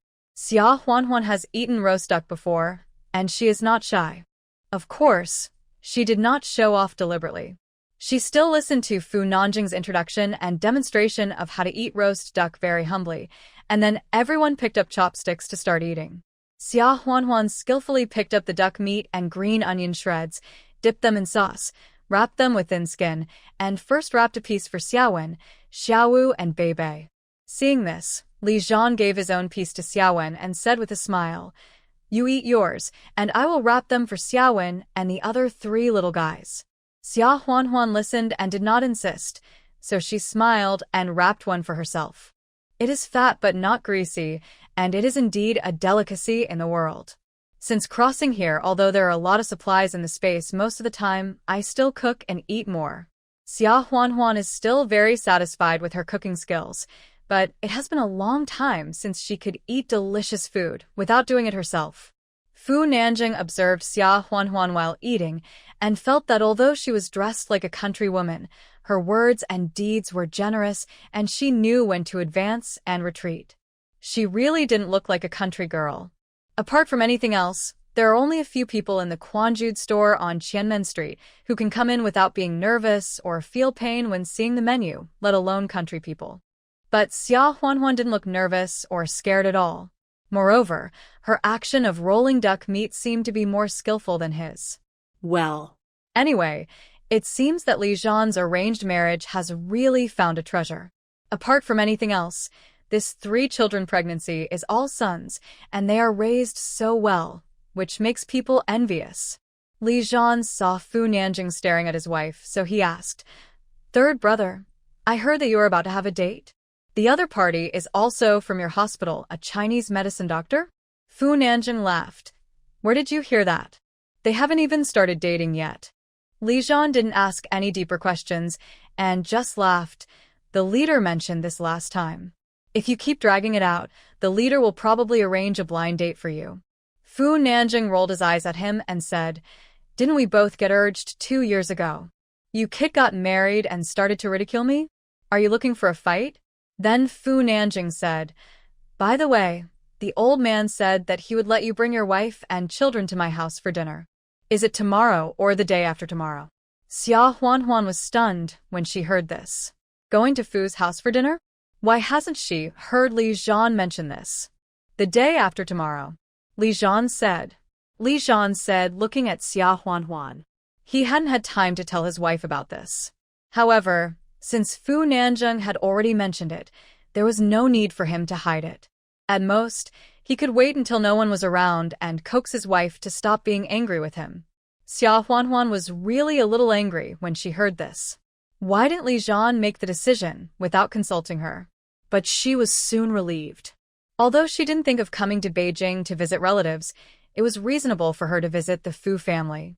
Apart from anything else, the last time Li Zhan was injured in the Barren Mountains, it was the Fu family who transferred him to Beijing for treatment overnight. This alone was enough for her to prepare gifts and take the initiative to go to the door to thank them. Moreover, what was Li Zhan's background? In this era, although the more difficult one's background is, the better, who can join the army doesn't have such a background. There are naturally many people with strength, so why should they rely on you? The Fu family has a solid foundation. Let's not talk about how much support they can give to Li Zhan. At least, if Li Zhan gets into trouble, they can protect him, which is better than anything else. Besides, the Fu family wants her and the kids to have dinner at home, probably not to see her but to see the kids. Instead, she didn't think about this matter and just wanted to meet Li Zhan. In addition, she wanted to explore the market of the Sihiyuan in Beijing City, so she was negligent. Compared with these considerations, meeting Fu Qingye is just meeting him.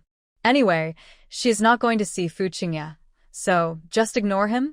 After a meal, Fu Nanjing had an operation in the afternoon, so he didn't accompany them to continue to be a light bulb and went back alone. Li Zhan immediately apologized in a low voice. "Huanhuan, I'm sorry. I haven't had time to tell you about going to the Fu family for dinner." He also knew that Fu Qingye was too much. If he went to the Fu family and it was a family dinner, he would have to meet Fu Qingye. Xia Huanhuan smiled and interrupted him, saying, "Even if you don't say it, I would have mentioned it too. Last time you were injured, they helped so much, but we haven't thanked them yet. This time I came here, I also brought a ginseng, which I dug when I was in the mountains before. Do you think this gift is presentable?" Li Zhan was stunned for a moment. He really didn't expect his wife to be so understanding. However, when did his wife prepare the ginseng? He and Bai Zihan brought all the luggage along the way, and they didn't see it? Of course, Xia Huanhuan didn't prepare it in advance, but it was ready in the space, so just take it out. Although this lie made him feel guilty and blush if he didn't say that, how to explain the origin of the ginseng? Change it to another gift. The ones he brought have been distributed. Can he buy it now in Beijing? It's better not to give this gift. Although Li Zhan was confused, he didn't ask, and smiled and said, the ginseng must be presentable. But why did you go into the mountains alone again? How dangerous is it? Xia Huanhuan stuck out her tongue, forgetting about it, and smiled. The women in the village also go into the mountains to pick wild mushrooms and vegetables. I'm not the only one, so you don't have to worry.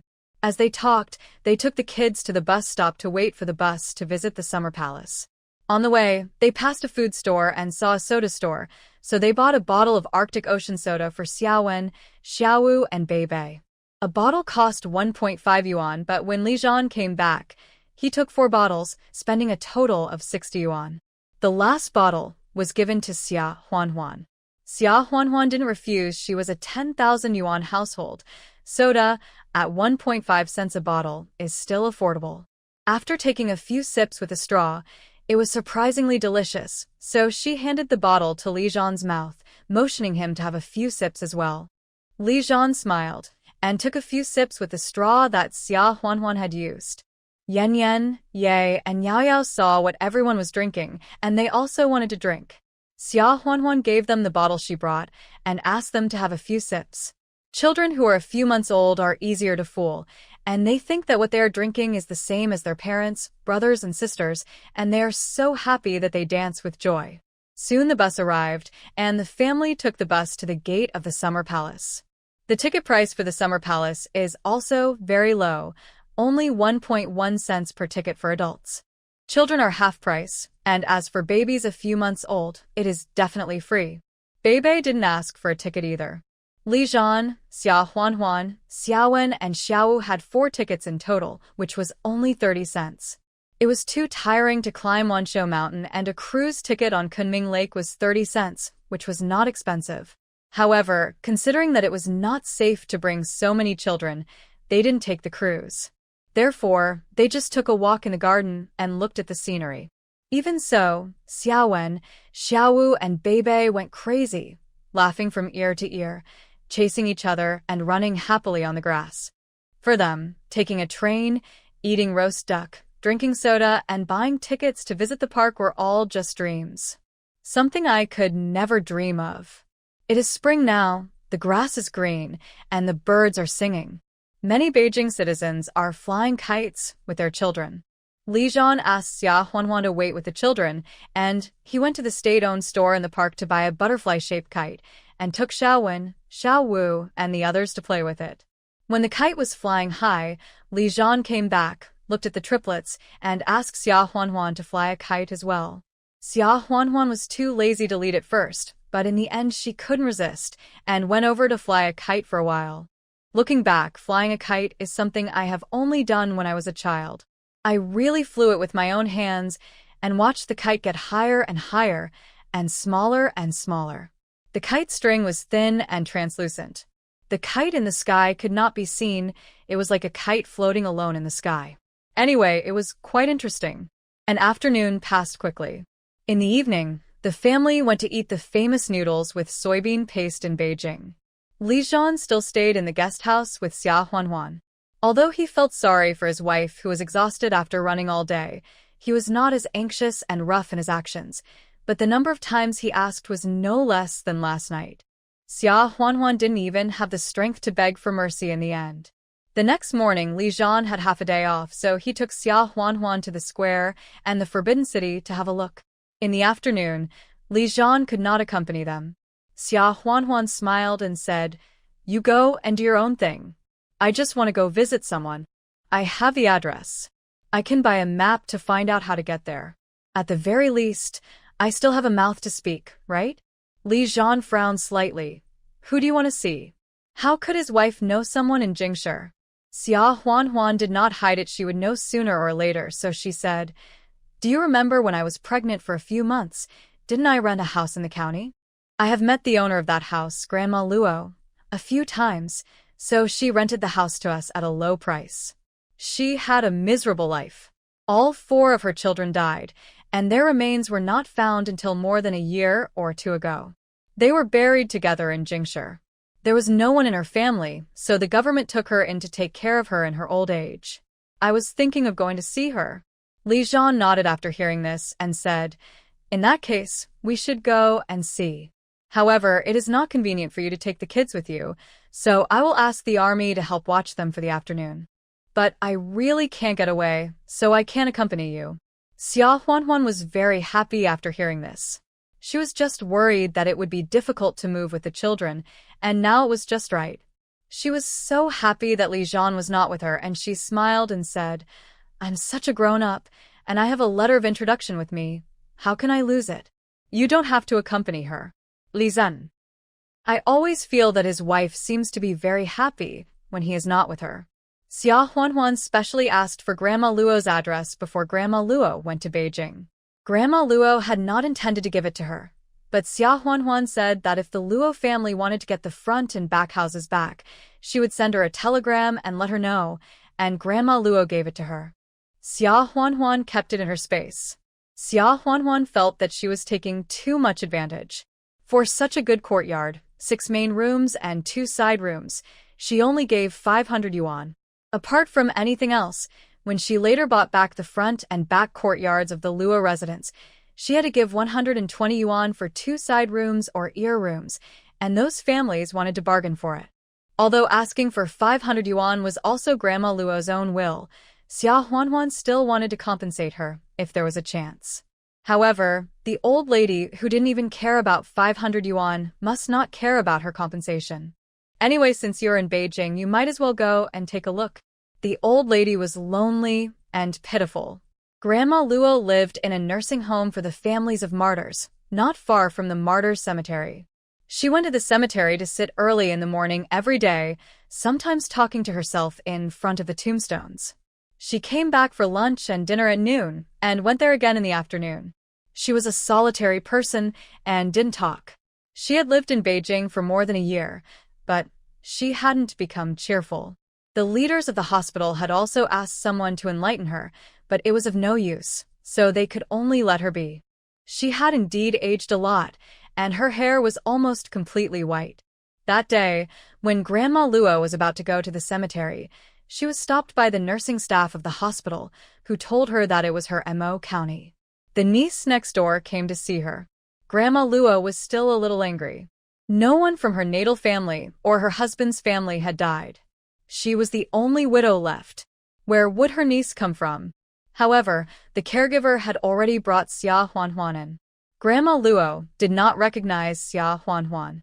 She squinted and looked at her coldly. Xia Huanhuan brought some soft egg cakes, some white flour, rice, 2 pounds of pork, 20 eggs, and an old hen. Of course, these were all taken out from the space. Xia Huanhuan smiled and said, "Aunt, don't you remember me? Didn't you ask me to help you look after the house in the county?" Grandma Luo was stunned for a moment, then she recognized Xia Huanhuan. "It's you?" However, the house hunting was just a cover. The house has already been sold to this girl. She agreed to come to Beijing because she had made up her mind to stay with her children until she died. She didn't plan to go back to Mo County. Now this girl suddenly came to the door again. What does that mean? Xia Huanhuan handed the old hen and pork rice noodles to the nurse and said, "Please give this to the canteen. Let's make chicken soup with the old hen and braised pork with the pork. Let's eat together. Please keep these 20 eggs and make an egg cake for my aunt every morning." The sanatorium here also eats from a big pot in the canteen, and it is impossible for Grandma Luo, who is in her 60s or 70s, to have her own special meal. Therefore, Xia Huanhuan did not plan to give the things she brought to Grandma Luo alone. Even eggs are soft, and the chickens, pork, rice and noodles have been eaten by everyone in the hospital, so the eggs can be left alone for Grandma Luo. After hearing this, the nurse happily carried the things to the canteen. Although there is no shortage of food and clothing here, the supply is fixed so people will not starve, but there is a shortage of refined grains, meat, poultry, and eggs. The elderly here have all lost their children, and usually only distant relatives like Xia Huanhuan come to visit occasionally, bringing food, which is also for their own elders. There is really no one as generous as Xia Huanhuan. Grandma Luo frowned and asked coldly, "What are you doing?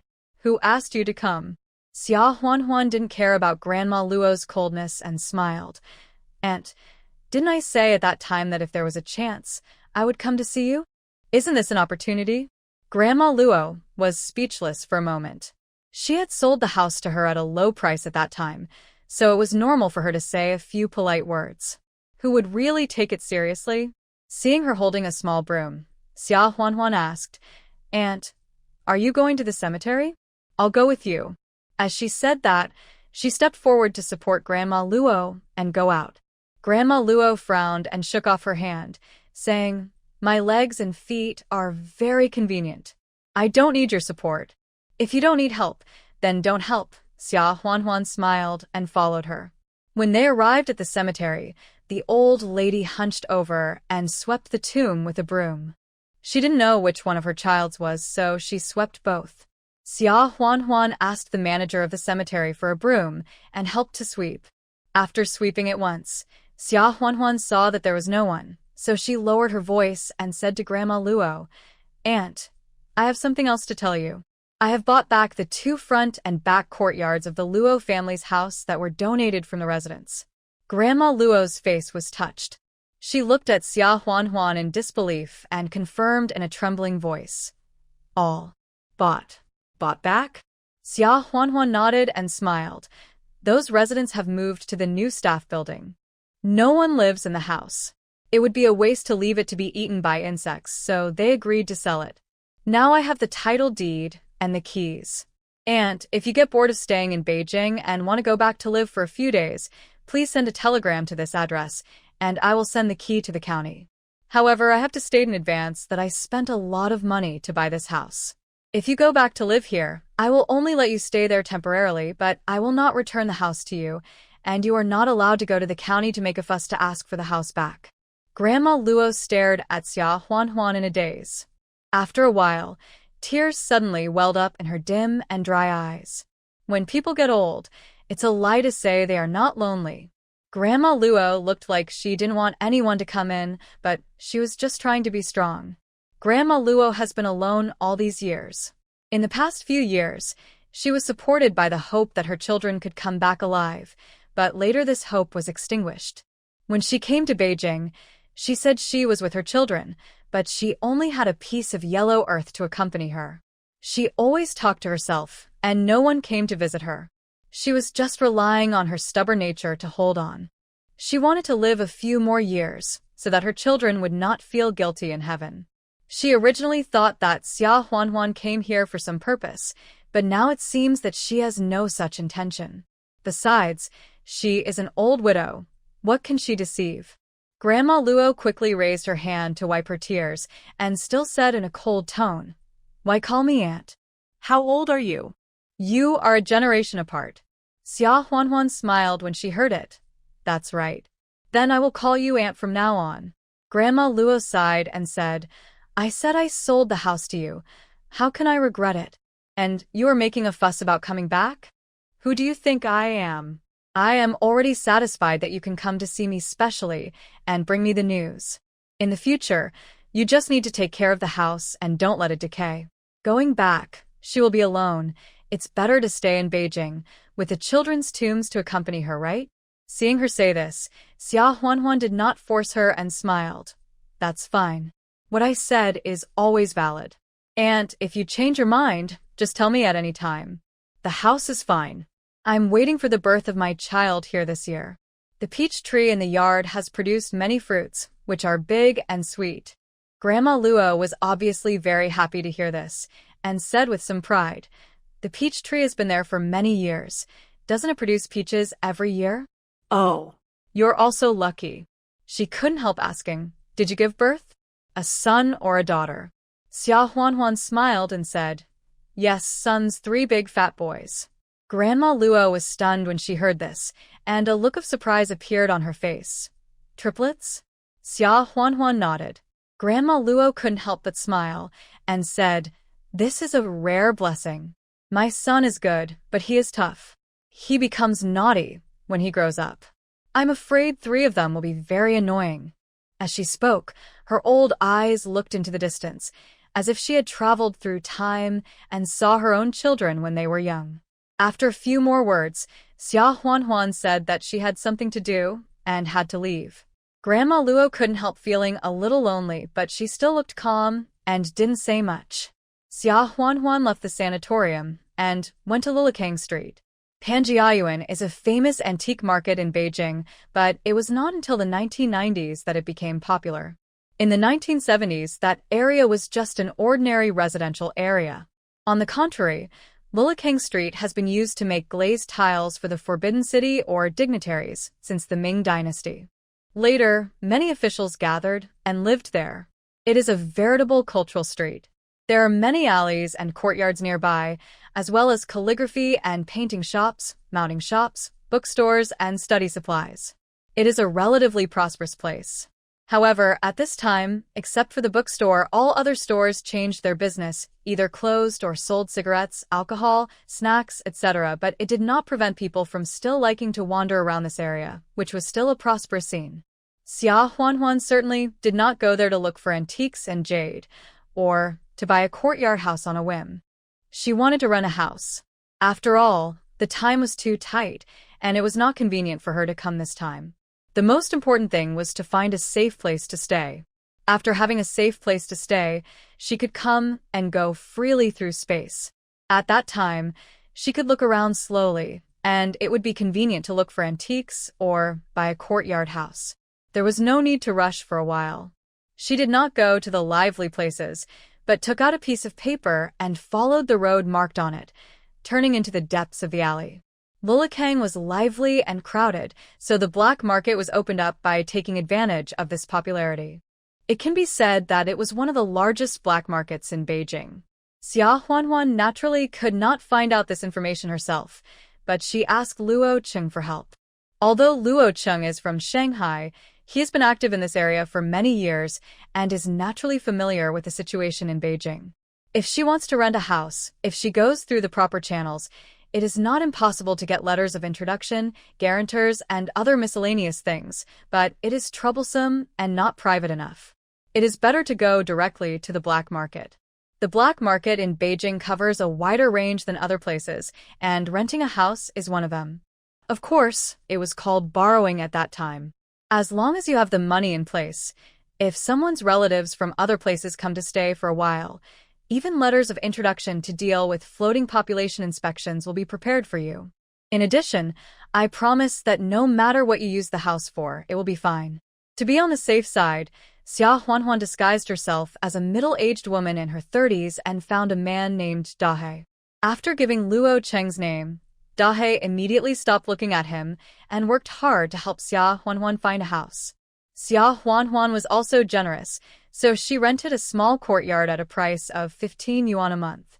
The size of this small courtyard is naturally not comparable to the Sihiyuan, and it can't even compare to the house in the county town, but it is in the deepest part of the alley, quiet in the bustling, and usually no one disturbs it. Xia Huanhuan directly paid the rent for 6 months, which is 90 yuan. She estimated that renting for half a year would be enough. After half a year, she would see the situation of the Sihiyuan, and after buying her own house, she would not have to take the risk of renting someone else's. In addition, she also gave Dahe a 10 yuan introduction fee, which also surprised Dahe. Dahe received Luo Cheng's telegram, saying that a woman would come to him to rent a house recently, as long as she gave his name. That's it, asking him to be more diligent and hardworking, and he would definitely benefit from it. But 10 yuan was beyond his expectation. Dahe's income in the black market must be higher than that of office workers, and he can earn about 100 yuan a month. But it is not easy to earn. Like today, just by taking people to see a few courtyards, he easily earned 1/10 of the monthly income. This is too easy. Dahe's attitude towards Xia Huanhuan became more attentive and asked, "Sister, if you have other instructions, just come to me, Dahe, and I promise to do it for you personally." Xia Huanhuan almost laughed, but still left Dahe's contact address in case of emergency. After renting a house, Xia Huanhuan bought a wooden box in a nearby store to put ginseng as a gift tomorrow. Apart from that, she did not go anywhere else and hurried back to the guest house. When she went out, she fed the triplets, but she was still worried that they would cry because of hunger. After returning, she found that it was not a big deal. A policeman who looked about 18 or 19 years old sat nervously beside the baby carriage, watching the triplets sleeping in the carriage. Xia Huanhuan thanked him gratefully, gave him a lot of walnuts and dates, and asked him to go back to the army. At night, Li Zhan came again after the lights were turned off in the army, and gave her hot and tender stewed, non-greasy braised pork and sweet and sour spare ribs, as well as stir-fried cauliflower and fried tofu, big meat buns and rice porridge. After dinner and washing up, Li Zhan suddenly took out a paper bag and handed it to Xia Huanhuan, smiling. Open it and take a look. Xia Huanhuan was stunned for a moment, took the paper bag, and asked with a smile, "What is it?" Li Zhan was a little embarrassed, scratched his hair, and smiled. "You will know when you open it." When she opened it, it turned out to be a floral dress. Xia Huanhuan looked up at Li Zhan in surprise, not expecting that this rough man would even think of giving her a gift. Li Zhan blushed a little, coughed twice, and said, "Isn't your birthday on July 7th? It's still 3 months away, and I may not be able to go back by then. Although it's a bit early now, I'll give it to you first." Xia Huanhuan felt sweet when she heard it. Li Zhan's birthday is in winter, on the 11th day of the 12th lunar month, which is close to the Chinese New Year. She had never asked before, but when Shen Wanxue came to her house for dinner and asked about Li Zhan's birthday, Li Zhan answered that it was the first month of the lunar calendar. She asked in the evening which day of the first month it was, and Li Zhan said that it was actually December 11th in 1948. When he was in the army that year, he was not old enough, so he reported that he was almost 1 year older. He didn't tell Shen Wanxue the truth because he was afraid that this matter would be related to his military service, so he followed the official records. In that era, rural children were generally born at home by experienced midwives in the village, so there was no rigorous birth certificate or anything like that. Generally, when registering their household registration, they would tell the person who registered the date of birth, and that was it. Later, they said they made a mistake and changed a lot of things. There was no internet connection, so they just changed the original registration, so this happened. Xia Huanhuan was also quite surprised to hear this. After all, birthdays are a very memorable day, and there is such a thing. However, no matter how wrong it is, the family usually celebrates according to the real birthday. In December, Xia Huanhuan sent Li Zhan a sweater and wrote a letter, jokingly saying that it was a birthday gift. In that era, birthday gifts, at least in the countryside, were still very rare. Moreover, at most, it was a child's birthday, and they would give him a boiled egg or something. Gifts were not popular. How could adults celebrate birthdays? Unexpectedly, Li Zhan remembered it. Xia Huanhuan unfolded the dress and looked at it. From a modern perspective, the small round collar and slightly modified waist are actually quite old-fashioned in design. But this is already a fashion that girls in Beijing are pursuing. In recent years, girls have also weakened their gender, and more of them wear green military uniforms like men, but wearing dresses to go for a walk in the park on holidays is not completely extinct. It looks pretty. Xia Huanhuan smiled sweetly. She really likes it. Even if the style is a bit rustic, who said it was given by her man. I don't know how a grown man like him could go to the mall to buy it so awkwardly. Wait, did Li Zhan buy it by himself? It's not that she is narrow-minded, but this is Beijing after all. After Fu Qingye returned to the city, why didn't he shamelessly stick to him? Did you buy it by yourself in a mall? Xia Huanhuan couldn't help asking. Li Zhan smiled and shook his head. I went with second brother Fu and his wife chose it for me. Xia Huanhuan was stunned for a moment. Then she remembered that it was Sister Jiang whom she had met on the grassland before. She felt relieved immediately, looked at Li Zhan with some affection, and said with a smile, "It's just that it's not the season yet. You have to wait another month or 2 before you can wear it. It's April now and it's much warmer, but it's still a little cold to wear a dress." Li Zhan breathed a sigh of relief at first. It seemed that the gift was not a waste. Then, he couldn't help but reveal a regretful expression. He really wanted to see how his wife looked in a dress. She must look better than anyone else. Xia Huanhuan saw what Li Zhan was thinking and said with a smile, "Close your eyes and turn away. You are not allowed to look back unless I call you." Li Zhan couldn't help but his eyes lit up, and he turned around obediently. Xia Huanhuan quickly changed into the dress, which made Li Zhan turn around. Not long after giving birth, Xia Huanhuan's figure had returned to being slim, without any extra fat. This dress didn't make her look fat at all, but rather showed off her slim waist, which further highlighted her charming charm as a new wife. Wife. Li Zhan's eyes were burning, and his voice became low and hoarse. As he spoke, he walked forward and hugged Xia Huanhuan in his arms. As a result, the clothes were only put on for a while before being taken off again. Xia Huanhuan was helpless. This had been going on for 3 consecutive nights. Even if there were products from the latex factory, it was too unrestrained, wasn't it? The key point was that every morning the next day, she was the one who was exhausted to death, while Li Zhan was always full of energy. I don't know where he got the energy from. However, no matter how tired she was, Xia Huanhuan still couldn't bear to let Li Zhan come. Li Zhan was about to go on a mission again, and she had to go back on the train tomorrow night. I don't know when we will meet again. We had an appointment to visit the Fu family, and we would have lunch there. Xia Huanhuan didn't make much preparation. She just changed into the clean clothes she brought, and then braided her hair. The 3 little guys, as well as Xiaowen, Xiaowu, and Beibei, also changed into clean clothes, and that was it.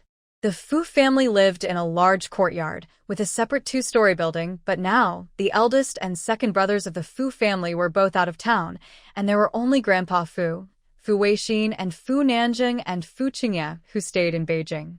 In addition, there were guards at home all year round, and Sun Chunhua helped with housework and cooking. Early in the morning, Fu Weixin had told Sun Chunhua to cook a few more dishes to entertain guests at noon. Fu Qingye didn't agree with this in his heart. In a sense, Li Zhan was already half a member of the Fu family, but his wife, Xia Huanhuan, was just a country woman and a shrew with no manners. What kind of guest was she? However, at home, Fu Qingye did not dare to act rashly, especially after she returned to the city in disgrace after a year in the countryside, and was severely criticized by Fu Weixin. Recently, she has tried to reduce her presence as much as possible to avoid being scolded again. But this did not prevent her from waiting to see Xia Huanhuan make a fool of herself with gloating in her heart. This is a large courtyard. A country woman, who is noisy in the village, will not be afraid of the stage in such a place. Sun Chunhua was going to the vegetable market to buy vegetables and prepare lunch, and Fu Qingye secretly whispered a few words in Sun Chunhua's ear. Sun Chunhua raised Fu Qingye and doted on him since he was a child. How could he not listen? Besides, it was Fu Weixin who agreed to let her cook more dishes, and the money for buying vegetables was always more each time. This time it was much more than usual, so she planned to be extravagant, and it didn't matter if she spent it all.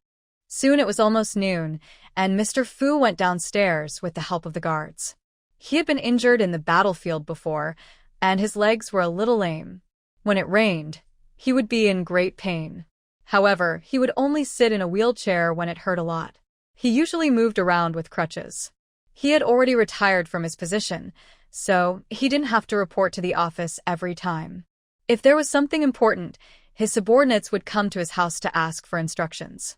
Usually after breakfast in the morning, he would read the newspaper, listen to the radio, etc.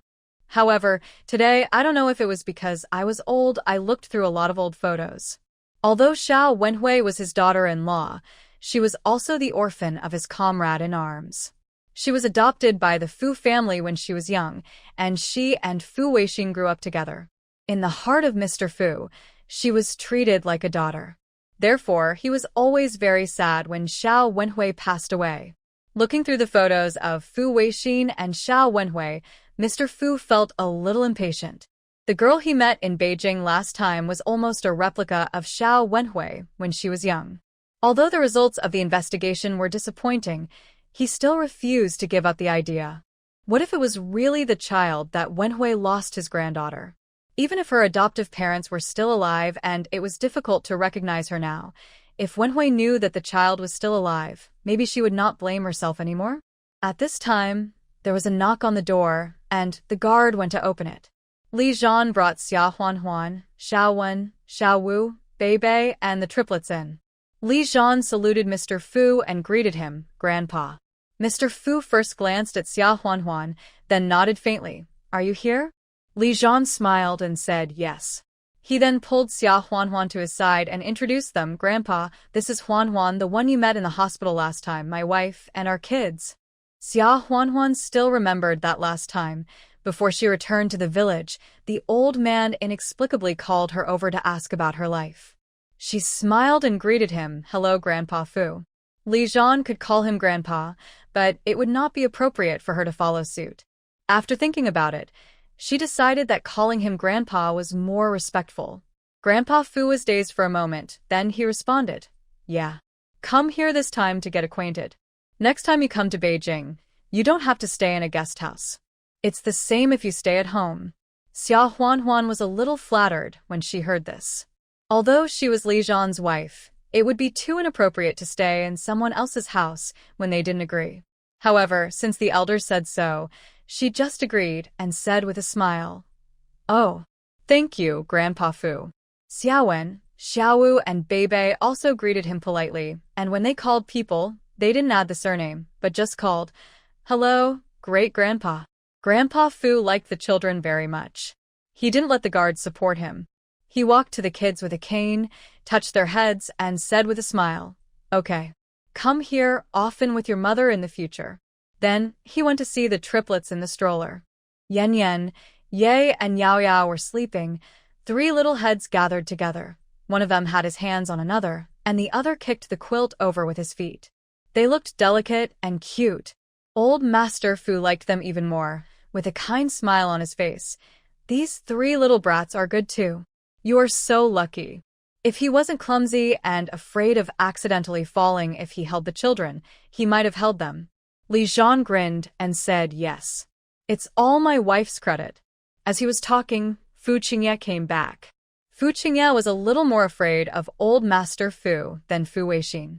After all, the old man was usually quite serious. In addition, she gave up halfway through her educated youth, so she didn't dare to act rashly in front of the old man.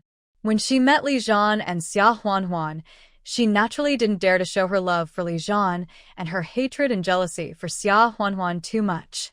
However, she also had her own little thoughts.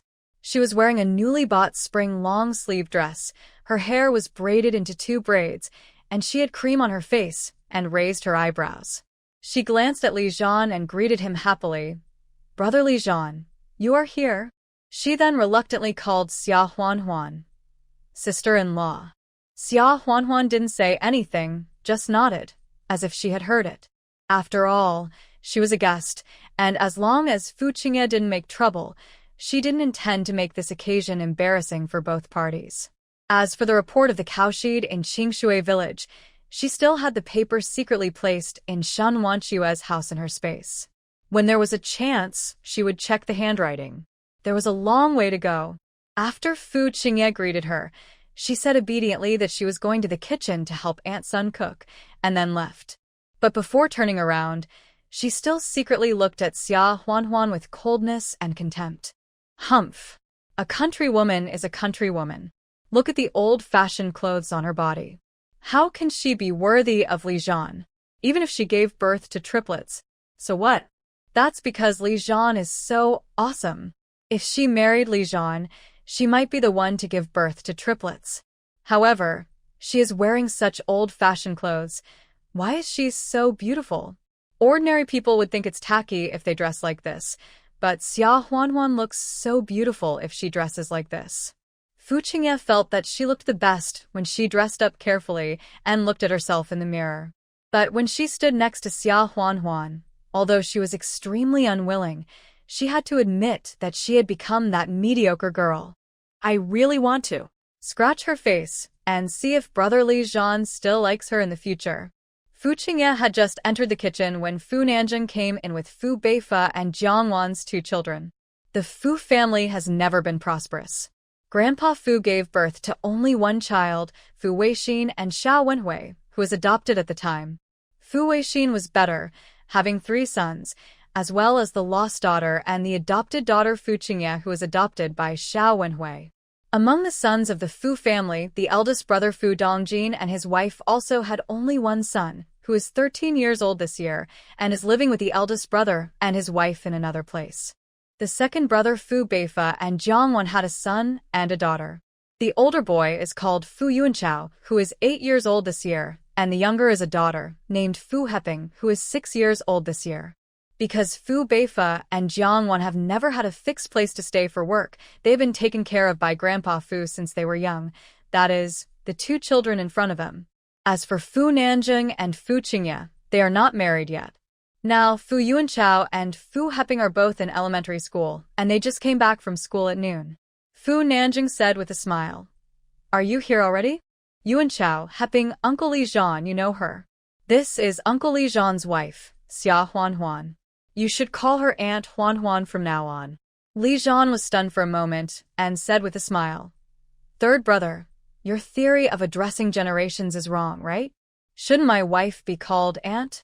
Fu Nanjing said with a smile, "Is it wrong? Alas, we call each other randomly in our family. Calling Aunt is closer than calling Aunt, isn't it?" Just don't mind it. Li Zhan thought about it and thought it didn't seem right to not mind it, right? But forget it. It's just a matter of address. At most, he will be an uncle in the future, and it will be the same, so he just laughed it off. Fu Yuanchao and Fu Heping bowed politely to Xia Huanhuan and shouted, "Hello, Aunt Huanhuan."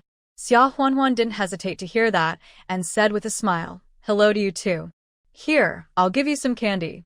As he said that, he took out a handful of candy from the bag he brought and stuffed it into the hands of the 2. The candy was the White Rabbit milk candy she bought at the state-owned department store. She had already heard Li Zhan introduce the general members and situation of the Fu family. She knew that there were 2 children with Fu Weixin, so she naturally couldn't go empty-handed. Of course, it was also fortunate that Li Zhan had food coupons. Otherwise, White Rabbit milk candy was a luxury among candies in that era. Without the coupons, she was afraid that she couldn't buy it even if she had money. Before coming, she had already distributed a lot to Xiaowen, Xiaowu, and Beibei, and her pockets were full. In addition, Xia Huanhuan would buy them candy and egg cakes from time to time. Although the 3 siblings were rural children and not very old, they had been educated to behave themselves. When they saw someone with delicious food, for example, when Xia Huanhuan was distributing candy to other children, they all looked at them politely, without peeking their heads out and looking greedy. After distributing the candies, Xia Huanhuan handed another bag tied with a string and a label with the words White Rabbit milk candy written in brush calligraphy to Fu Nanjing and said with a smile, "Third brother, this is for the children at home. It's not a rare thing." Both Mr. Fu and Fu Nanjing couldn't help but be surprised, and then they secretly applauded. Apart from other things, White Rabbit milk candy costs 1.5 yuan per caddy. Even working-class families in Beijing usually don't want to buy it. At most, they will make up their minds and buy half a caddy or a caddy during the new year.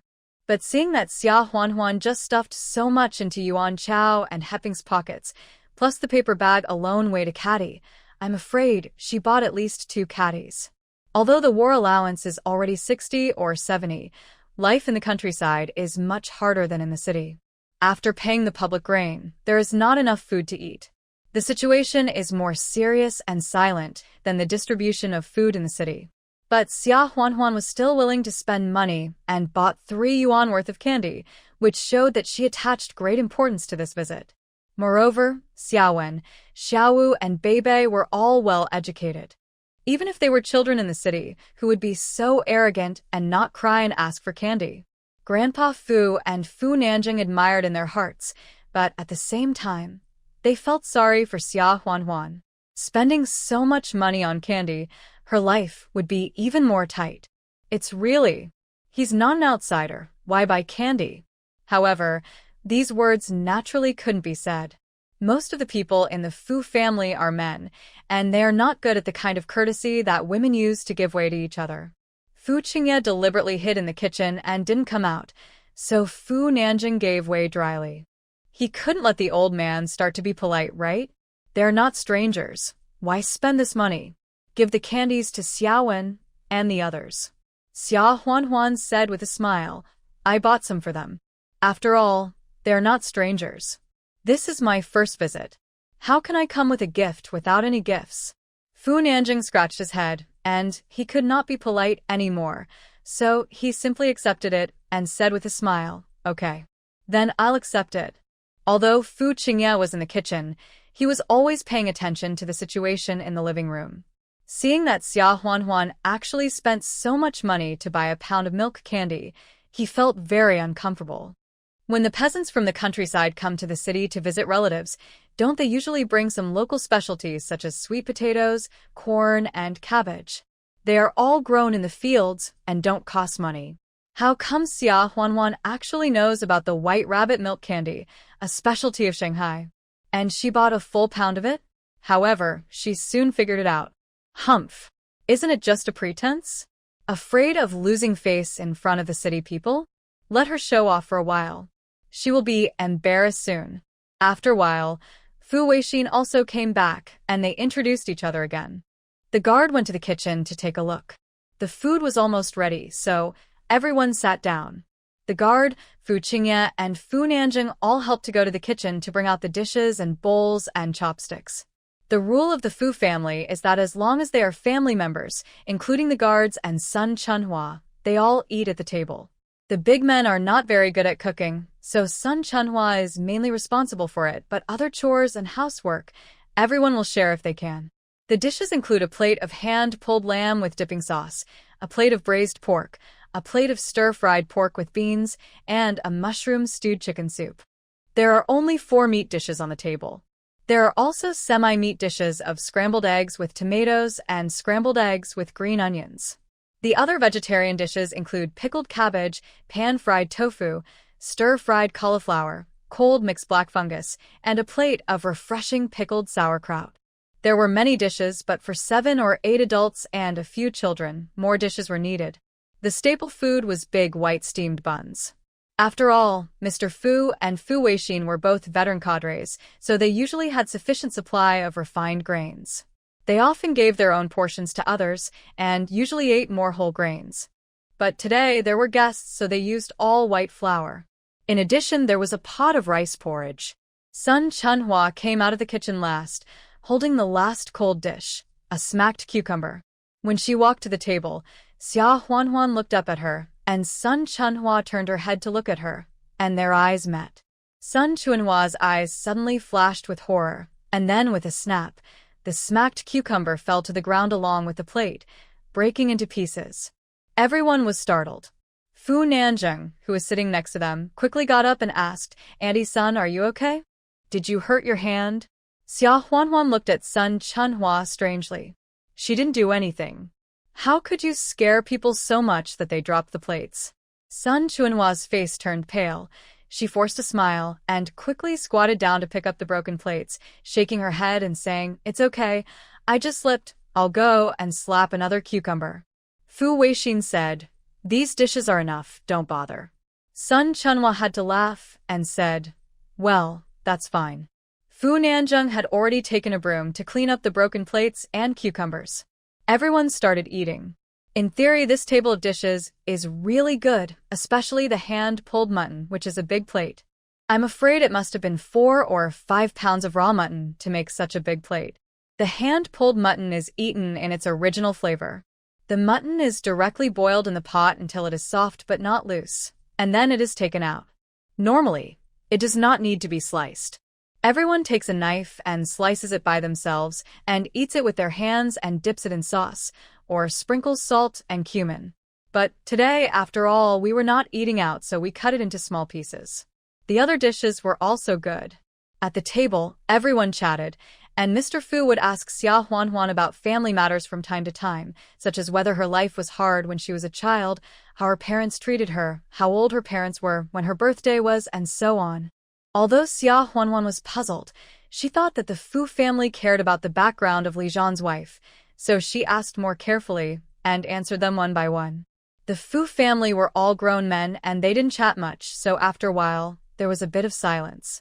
Fu Qingye saw that both Mr. Fu and Fu Weixin were very concerned about Xia Huanhuan, and she became even more jealous. Why did a country shrew get so much attention just because she married Li Zhan? Even better than her, a legitimate adopted daughter? She seized the opportunity and looked at Sun Chunhua. Sun Chunhua was still a little uneasy and didn't notice it for a while. After a while, she noticed it, stood up and said with a smile, "There's chicken soup stewing on the fire. I'll go get it." Fu Nanjing was afraid that Sun Chunhua would fall again, so he also stood up and said with a smile, "I'll go." Soon, the chicken soup was served on the table. Fu Qingye first served a bowl to Grandpa Fu and Fu Weixin, and then served another bowl to Xia Huanhuan, saying with a smile, "Sister-in-law, try this chicken soup. It's from an old hen, very fresh and very nutritious." Xia Huanhuan was stunned for a moment. If someone is too attentive to you for no reason, he must be a traitor or a thief. What the Hades is this Fu Qingye doing? However, in front of the Fu family, she couldn't say anything, so she took it. Fu Qingye continued, "Aunt Sun put a lot of tonic Chinese medicinal materials in the soup today. Sister-in-law, I heard that you studied Chinese medicine with the community doctor of Qingshui village, and I heard that you collected a lot of important herbs from the back mountain of Qingshui village. Take a look at what they are. You will definitely recognize them all." Xia Huanhuan smiled. So he was waiting for her here? However, it is normal for ordinary people not to recognize Chinese medicine. It won't be embarrassing, right? What is Fu Qingye doing? Upon hearing this, Fu Nanjing's eyes lit up and he asked with a smile, "So, Huanhuan is still studying Chinese medicine?" Old Chinese medicine practitioners in rural areas are sometimes very skilled. "Huanhuan, if you do well in your studies, I will ask our hospital tomorrow to arrange an exam for you. If you pass, you will be given a position in the Chinese medicine pharmacy, and then you can follow the doctors in the hospital and learn more, so it will be good to be a Chinese medicine practitioner in the future." Upon hearing this, Fu Qingye's nose was almost crooked with anger. She wanted to embarrass Xia Huanhuan. Why did her family members undermine her and introduce her to a job? Is it possible for ordinary people to get a job at Beijing Union Hospital?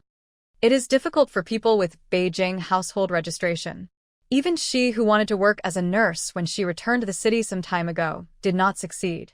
Xia Huanhuan has a rural household registration, and it is said that she only has an elementary school education. Is she qualified? Moreover, it is a job in a Chinese medicine pharmacy, and she is a Chinese medicine pharmacist, not an ordinary nurse. Fu Qingye selectively ignored Fu Nanjing's words about letting Xia Huanhuan take the exam. Of course, she also deliberately forgot about the fact that she had not passed the nursing exam. Fu Qingye used to work in the city's art troupe. Although she was not the chief, she was the second or third position. As a result, she was asking for trouble and had to quit her job to go to the countryside. When she came back, there were many young people in the city who couldn't find a job. There was no position for her when she wanted to go back. It was because of her family's face that the troupe agreed to give her an extra position, but it was a substitute actor, and the second and third positions she had before were gone. Fu Qingye couldn't accept this gap and was unhappy. It happened that Fu Nanjing's hospital was recruiting doctors and nurses, so Fu Qingye wanted to go. After all, the treatment in the hospital was better than that in the art troupe, and it was respected. Fu Nanjing said from the beginning that she was unreliable, but Fu Qingye was her sister after all, so he arranged a study class for her to learn and then take the exam. In that era, universities did not recruit students, so there were still junior high school and high school graduates who took a crash course in nursing for a few months or half a year. They could not become doctors, but they could still become nurses, and it was not against the principle. Fu Qingye studied for 3 or 4 months. She relied on the fact that Fu Nanjing was her brother and did not study hard. Besides, she was not very smart, so she failed the exam without any suspense. Fu Qingye wanted to use the back door, but was scolded. She had to go to the art troupe as a substitute.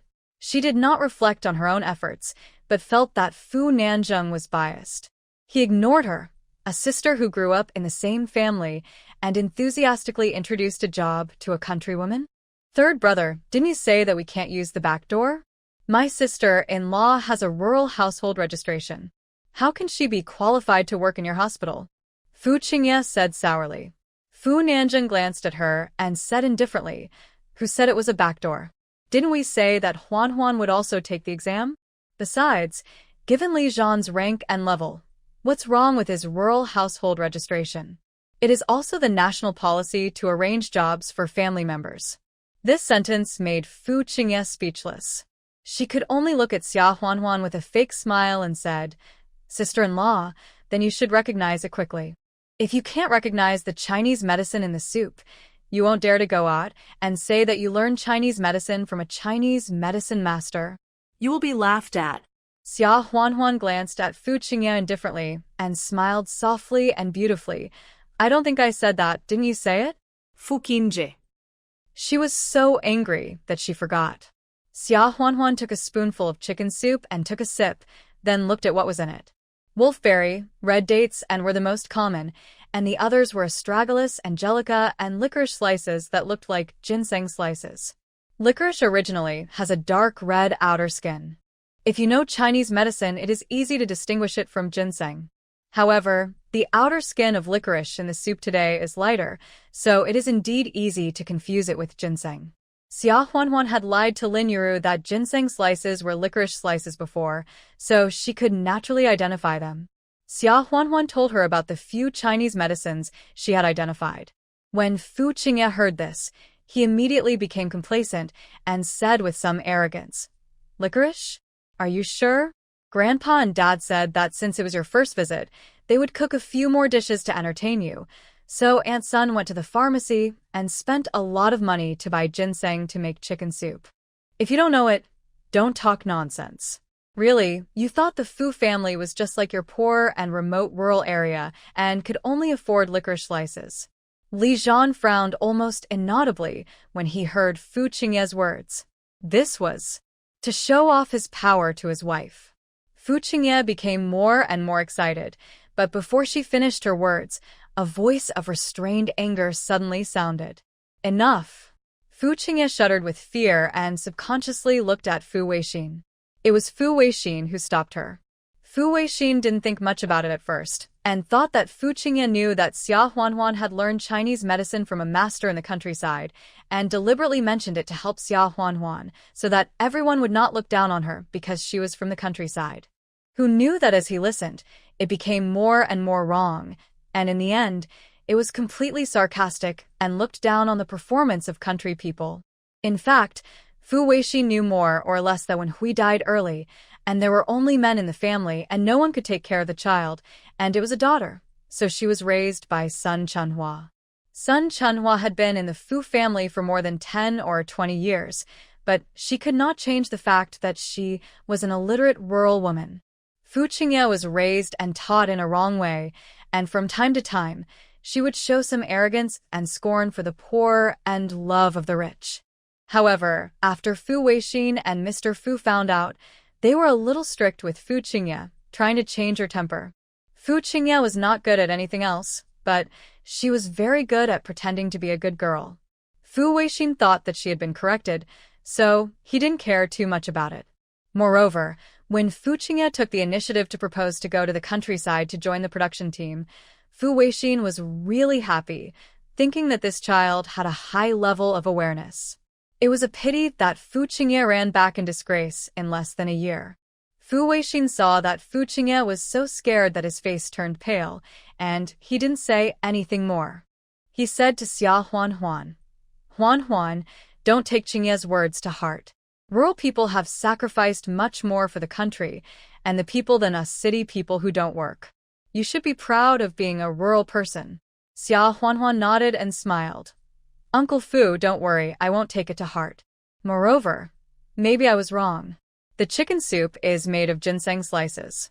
She didn't care about Fu Qingye at all. But the Fu family's face still had to be taken into consideration. She didn't expect that Fu Qingye's trap was dug here. She shouldn't have said that it was licorice tablets. Now think about it, the Fu family used licorice tablets to stew chicken soup and lied that it was ginseng tablets. If this spread out, the Fu family would definitely be laughed at by outsiders. So, for Li Zhan, she had to take the blame for misidentifying the medicinal materials.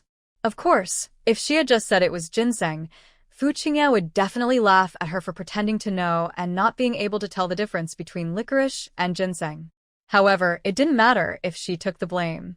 She didn't think it was shameful to have a rural household registration, nor did she intend to establish a persona of being able to identify medicinal materials with Chinese medicine, so her attitude was particularly sincere and frank, neither humble nor arrogant. Li Zhan was stunned. He didn't expect that his wife would be so calm in the face of Fu Qingye's provocation and trap. He had seen his wife beat people directly a few times, fierce, sassy, and beautiful. However, he soon understood that Xia Huanhuan could tolerate Fu Qingye at this moment, not for him. In order to avoid further embarrassment with the Fu family, Li Zhan reached out and held Xia Huanhuan's hand under the table. Xia Huanhuan was stunned for a moment and wanted to break free, but after thinking about it, she was reluctant and let him hold it. Old Master Fu knocked his crutches and said, "Don't mention it. Ginseng or licorice, they are all good Chinese medicines for the body, and it's not a big deal. Eat." After the old man spoke, naturally no one mentioned it anymore, and they all buried their heads in eating. Fu Qingye was very aggrieved. Obviously, she had made Xia Huanhuan look ridiculous. Only Fu Nanjing looked at Xia Huanhuan deeply. After dinner, Yan Yan, Ye, and Yao Yao woke up. Fu Weixin also liked to pick up the children and play with them clumsily, while scolding Fu Nanjing with a stern face, not allowing him to come and grab these fat grandchildren with him. If you want to hold a child, you can give birth to a son and hold him as you like. Fu Nanjing rubbed his nose and had to give in to his father. It's not that he doesn't want to get married, it's just that he hasn't met the right person yet. Yuan Chao and Heping, the two siblings, also took Xiaowen, Xiaowu, and Beibei to play with their building blocks. Heping also gave Beibei one of his little rabbit dolls. Yuan Chao did the same, giving Xiaowen and Xiaowu several of the glass he had collected, asking them to take them back to the village to play. Fu Qingye failed to slap Xia Huanhuan in the face and went back to his room to sulk. Aunt Sun seemed to be afraid of Xia Huanhuan, and she didn't even have the courage to look Xia Huanhuan in the face again. After dinner, she quickly cleaned up the dishes and went to the kitchen. After playing for a while, Li Zhan and Xia Huanhuan got up to say goodbye. Xia Huanhuan took out the wooden box at this time. Li Zhan said with a smile, "Grandpa, Uncle Fu, this is what my wife picked from the mountain. It is not worth much. You can keep it to replenish your body." Although Fu Qingye was in his room upstairs, he was still very concerned about the downstairs. When he heard that Xia Huanhuan had other gifts and they were picked from the mountain, he secretly opened the door to listen. Fu Nanjing took it first and smiled. "Huanhuan picked it herself in the mountain? That is much more precious than buying it with money. Let me see what it is." It's okay to take a look, but Fu Nanjing was shocked. This is not worth money. Although Fu Nanjing studied Western medicine, he is not ignorant of Chinese medicine and Chinese herbal medicine. There is a saying that there are 9 immortal herbs in Chinese herbal medicine. Among these 9 herbs, one of them is 3 tails of wild ginseng. Wild ginseng grows in a harsh environment. It takes at least 10 years to grow to 3 tails. And what is placed in the wooden box is a wild ginseng. The roots of this wild ginseng are very intact, with almost no broken roots. Although it does not weigh 3 taels, 2 taels is definitely enough. If you buy this quality and weight in a pharmacy, you may not be able to buy it for even 100 yuan. How could Xia Huanhuan, who was able to dig up a complete wild ginseng, mistake ginseng slices and licorice slices? Grandpa Fu and Fu Weixin also knew that ginseng was precious, and they couldn't help but look at each other. Then, Fu Weixin took the wooden box, closed it, and gave it back to Li Zhan. "Didn't I tell you not to spend money recklessly? This ginseng, you can return it to the pharmacy where you bought it. Look at what you can do. You also learned how to give gifts from others? Where did you learn this bad habit?" Fu Weixin's expression was quite serious. Old Master Fu also glanced at Li Zhan and Xia Huanhuan, sighed and said, "Li Zhan and Huanhuan, Grandpa knows how filial you are. But if you really want to, just come to my house more often to see an old man like me. This kind of false courtesy is not acceptable in my family." Xia Huanhuan. Li Zhen. Fu Nanzeng. Fu Qingye upstairs was quite gloating. "Humph! You picked it from the mountain yourself? Do you think wild ginseng is something that is everywhere? You can pick it just like that? Most likely you bought it from the pharmacy, just to please the Fu family. Does Li Zhan need to be pleased? Of course not. So, this is all Xia Huanhuan's bad idea. Now, in the hearts of Mr. Fu and Fu Weixin, Xia Huanhuan must have fallen from grace, becoming a worldly villain who loves to flatter and corrupt them with sugar-coated bullets. Serves her right. Xia Huanhuan didn't know whether to laugh or cry. Although this was not really picked from the deep mountains, it was also grown and prepared by herself in her space. How could it be bought from a pharmacy? However, she was not familiar with the Fu family, so she hesitated and didn't know whether she should explain. Even if she explained, would they believe her? Li Zhan grabbed her hand and said with a smile, "Grandpa, Uncle Fu, you really misunderstood. If this was bought at the pharmacy, we would definitely not dare to take it out, otherwise it would dirty the old man and Uncle Fu's door lintel. I have been a good person for so many years. Don't you still believe it? This is really picked up by my wife from the deep mountains." Fu Nanjing also laughed. "Yes, Grandpa, Dad, you probably got it wrong. Apart from anything else, what is not fixed and ration now? Wild ginseng is indeed delivered regularly from Changbai Mountain, but there are only 4 or 5 each time, ranging from 2 or 3, and they are all small ginsengs of 3 to 5 years old. How can they compare to this one like Huanhuan? There are also records of which pharmacy the wild ginseng was distributed to. If you don't believe it, I will go to the pharmacy in 2 days to check, and I will know." After hearing this, Grandpa Fu and Fu Weixin thought about Li Zhan's character and thought that he should not do such a mistake, so they dispelled their doubts. "Is it really picked from the mountain?" Xia Huanhuan smiled at this time. "Yes. The resources in the deep mountains over there are not very abundant, and I was lucky enough to pick them. It was indeed free of charge." Grandpa Fu nodded, still very happy in his heart, and said with a smile, "If so, then leave it. It's rare for Huanhuan to be so kind. Although no evidence has been found yet, it is very likely that this is his granddaughter's filial piety to him as a grandfather. There is no reason not to accept it." Fu Weixin had a similar idea, and his usually serious face also had a rare smile, and said, "Even if it was picked in the mountains, it is too dangerous for a girl like you, Huanhuan, to go into the mountains to dig ginseng. Don't go there again in the future. If you are short of money, just tell your family. It is common in rural areas that people are not able to eat enough and wear warm clothes with the little food they have. What can they do? They can only find ways to get money to buy food and feed their families." Li Zhan also adopted his eldest brother's children. Together with his own 3 children, there are 6 kids to feed in the family. It is normal that Li Zhan's allowance is not enough. Xia Huanhuan must have gone into the mountains to dig ginseng to sell for money to supplement the family income. Therefore, Fu Weixin imagined that she was short of money.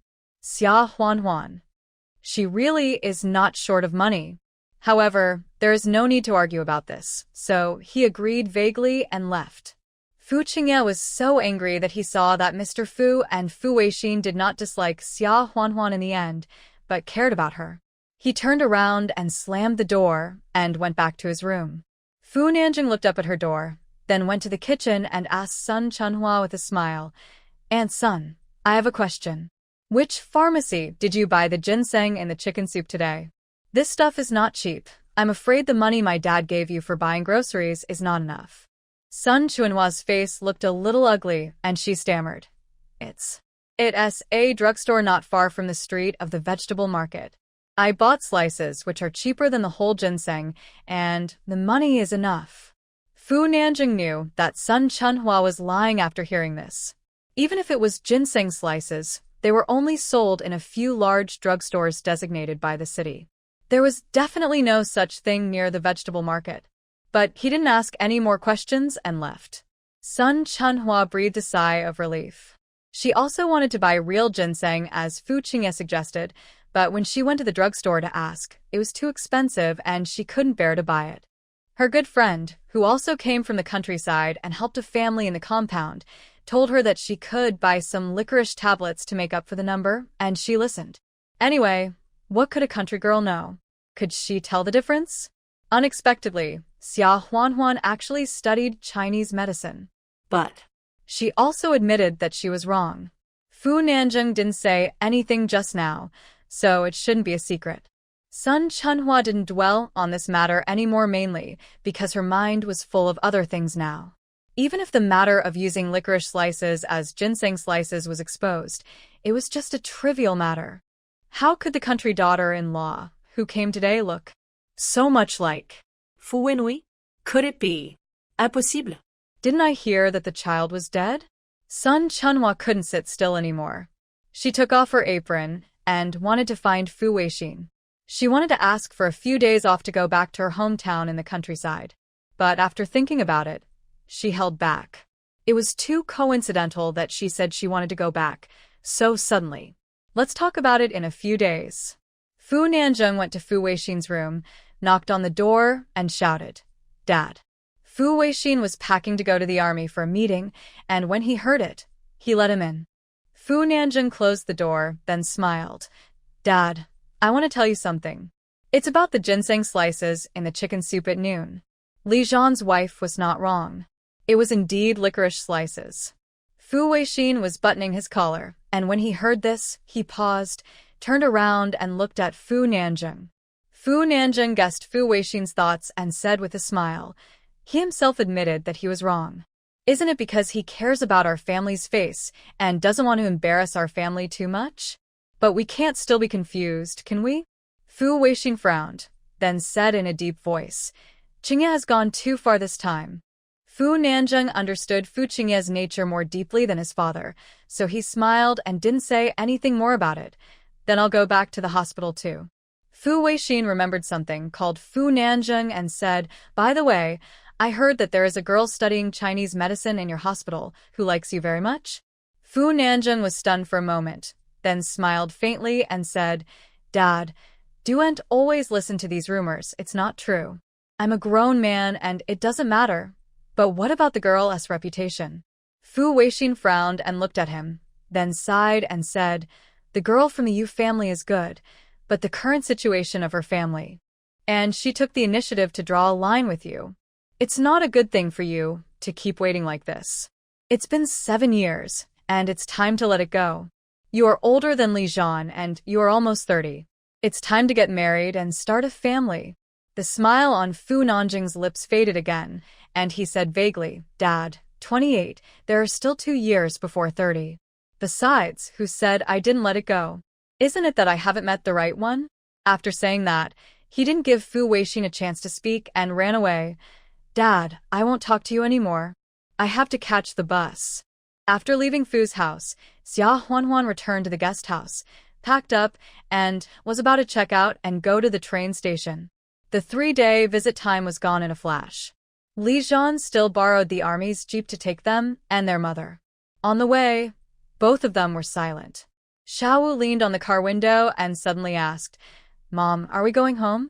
Xia Huanhuan was stunned for a moment, then smiled. "Yes." "Does Xiaowu like Jingshi?" Xiaowu nodded. "Yes. There is soda to drink in Jingshi." Xia Huanhuan was speechless, this little foodie. Beibei couldn't help asking, "Mom, is fourth uncle going home with us?" Xia Huanhuan felt a little sad.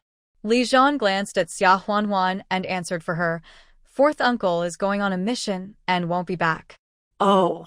Beibei was a little disappointed. "Fourth uncle, if you don't go back, you won't be able to eat the rice dumplings made by Mom. The rice dumplings are delicious." Li Zhan thought for a moment. "Isn't the Dragon Boat Festival coming soon? The wheat harvest will start around the Dragon Boat Festival." Li Zhan felt indescribable guilt in his heart. He was away from home all year round. His wife had to take care of 6 children and do farm work, but he could not help at all. During the wheat harvest, I'd better let those comrades from last year go over to help. After hearing this, Xia Huanhuan quickly shook her head and laughed. "Don't. Last year I was pregnant, and it was inconvenient for me to do farm work. What's the point of asking them to help this year? If this gets out, won't I become a famous, lazy woman in the village?" But "You have to take care of the children, it's too hard." Xia Huanhuan smiled. "Don't worry. I still have my parents to help, right? Besides, I won't do much. I will stop working after I earn the minimum work points required by the commune." Li Zhan listened and said nothing more. He just thought about Fu Nanjing's proposal. If Huan Huan could really come to Beijing to work, it would definitely be easier than working in the fields to earn work points in the village. His allowance should be enough to rent 2 houses in Beijing and bring Lin Yuru over to help take care of the children. Therefore, Li Zhan said, Huan Huan, do you want to work in the hospital as your third brother mentioned at the table today? If you have any ideas, I will mention it to your third brother later. Even if you have to take an exam, you will have no problem with a good master like Uncle Yang. Unexpectedly, Xia Huanhuan shook her head without any reluctance and refused. No. I have a rural household registration. Even if I really pass the exam and get in, I'm afraid someone will say that I got in through the back door. It will not be good for you or the Fu family. Besides, the children are still breastfeeding. Although I have to do farm work in the village, it is more free. I have to go to work every day in Beijing, and I don't have time to accompany them. Are you tired of me eating for free at home, so you want me to go out to work and earn a salary? Don't say that she has a shallow relationship with the Fu family. She can't afford this favor. Even if she can really afford it, she is not willing to do it for the time being. There are still several years before the end of the 1970s.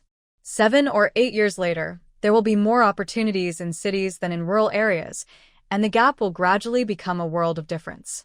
But now, the gap between city and rural areas is not particularly large. She would rather stay in the countryside first, rather than go to the city with a rural household registration to work as a temporary worker and be looked down upon. When the college entrance examination is resumed, she will be admitted to university and can legitimately transfer her rural household registration to an urban household registration and still have the status of a cadre. Why should she accept someone else's favor now? Fu Qingye was jealous to death in her heart, but Xia Huanhuan really didn't think this proposal was attractive. Li Zhan got anxious when he heard it. I feel sorry for your hard work in the village. If you think you are eating for free, just call me. Xia Huanhuan interrupted him quickly and laughed. Look at you. I was just joking, and you got anxious. Li Zhan breathed a sigh of relief, glanced at her, and said, How can this be a joke? Are you trying to me off on purpose? Xia Huanhuan lowered her head and smiled, whispering, Besides, you are not in Beijing, so if I come here, we will still be separated, right? Li Zhan was stunned for a moment, feeling sweet in his heart. Wasn't his wife saying that she wanted to be with him? He smiled and said, That's right. The car arrived at the train station very quickly. Li Zhan asked the guards to buy the tickets in advance. They were the same soft sleeper tickets as when they came here. This time they set off at about midnight and arrived at the station early the next morning. Yan Haotian would come to pick them up after they arrived, so there was nothing to worry about. Li Zhan stayed with Xia Huanhuan at the station until midnight and sent her to the car before going back. Not long after returning to the village, the wheat harvest began. Although Xia Huanhuan did not ask Li Zhan to ask retired comrades to help like last year, several of them took advantage of their vacation last year to help for a day. Xia Huanhuan felt very sorry, but they all said that they wanted to eat the dishes cooked by their sister-in-law, so they volunteered to ask for permission later, not Li Zhan. Xia Huanhuan had nothing to say except gratitude. In the preparation of the meals, they must have put a lot of effort into it. It was either stewed pork feet with soybeans, mutton ramen, or braised pork, and there were plenty of multi-grain steamed buns with a large proportion of white flour. In addition, it was almost the Dragon Boat Festival, and she also picked a lot of reed leaves to make rice dumplings. There are sweet and salty zongzi. The sweet ones are made by stuffing glutinous rice, candied dates, peanuts, and sugar inside the reeds, or just plain stuff, and eating them with sugar after cooking. The salty ones are stuffed with pork and salted egg yolk. Xia Huanhuan stuffed some of both. She pickled salted duck eggs 2 months ago, and she pickled about 40 or 50 of them, enough for 2 pottery jars. This time, she took out 20 of them to make zongzi. If you stuff 1 egg yolk in 1 zongzi, you can make 20. Egg whites are saltier and not as delicious as the greasy yolks, but you can't waste them, so you chop them up and mix them in, just in time to avoid adding salt. The other is the fat and lean pork belly, which is first marinated and seasoned, and then the pork skin is smeared with soy sauce and steamed in a pot before making zongzi. The fat spreads in the glutinous rice, and after it's cooked, it's delicious. This one also has about 10 wrapped in it. The sweet one has candied dates, peanuts, etc. in it, and there are about 30 wrapped in it. Linuru looked at the big bowl of glutinous rice and felt really sorry for it. You wrapped so many at once. How can we finish them at home? They will go bad. Xia Huanhuan smiled and said, we can't eat many at home, but if we give some away, we won't be able to eat many at home. For Shun Wan Xue and Yang Qiushi, at least one of each, sweet or salty, right? That means each person should get 4 or 5. But Xia Huanhuan didn't send them all at once, because if they couldn't finish one at once, it would be too eye-catching. Therefore, they kept their portions, put them in the space, and sent 2 every other day. And there's Yan Haotian. Yan Haotian's secondment period is almost over, and he has to go back to the southern military region. He was busy with handovers during this period and didn't come back for the Dragon Boat Festival. The rice dumplings were delivered to the county town by Xia Shuangshan on Xia Huanhuan's bicycle, and more than 10 were delivered. When the busy farming season began, Xia Shuangshan also helped Xia Huanhuan with her work points, so he moved here temporarily, and Xia Huanhuan and Linuru took care of the meals. For Li Jie and Zhou Qiuhe, there are 3 children at home, and Dong Bao is over 2 years old and can eat. Zhou Qiuhe was pregnant again, so she sent 5 or 6 more. There were also dozens of other families in the village who had good relations. Secretary Zhao's family, Aunt Wu's family, and Xia Huanhuan also sent 2 or 3 to each family so that they could have a taste. Li Zhan's retired comrades in arms came from far away to help harvest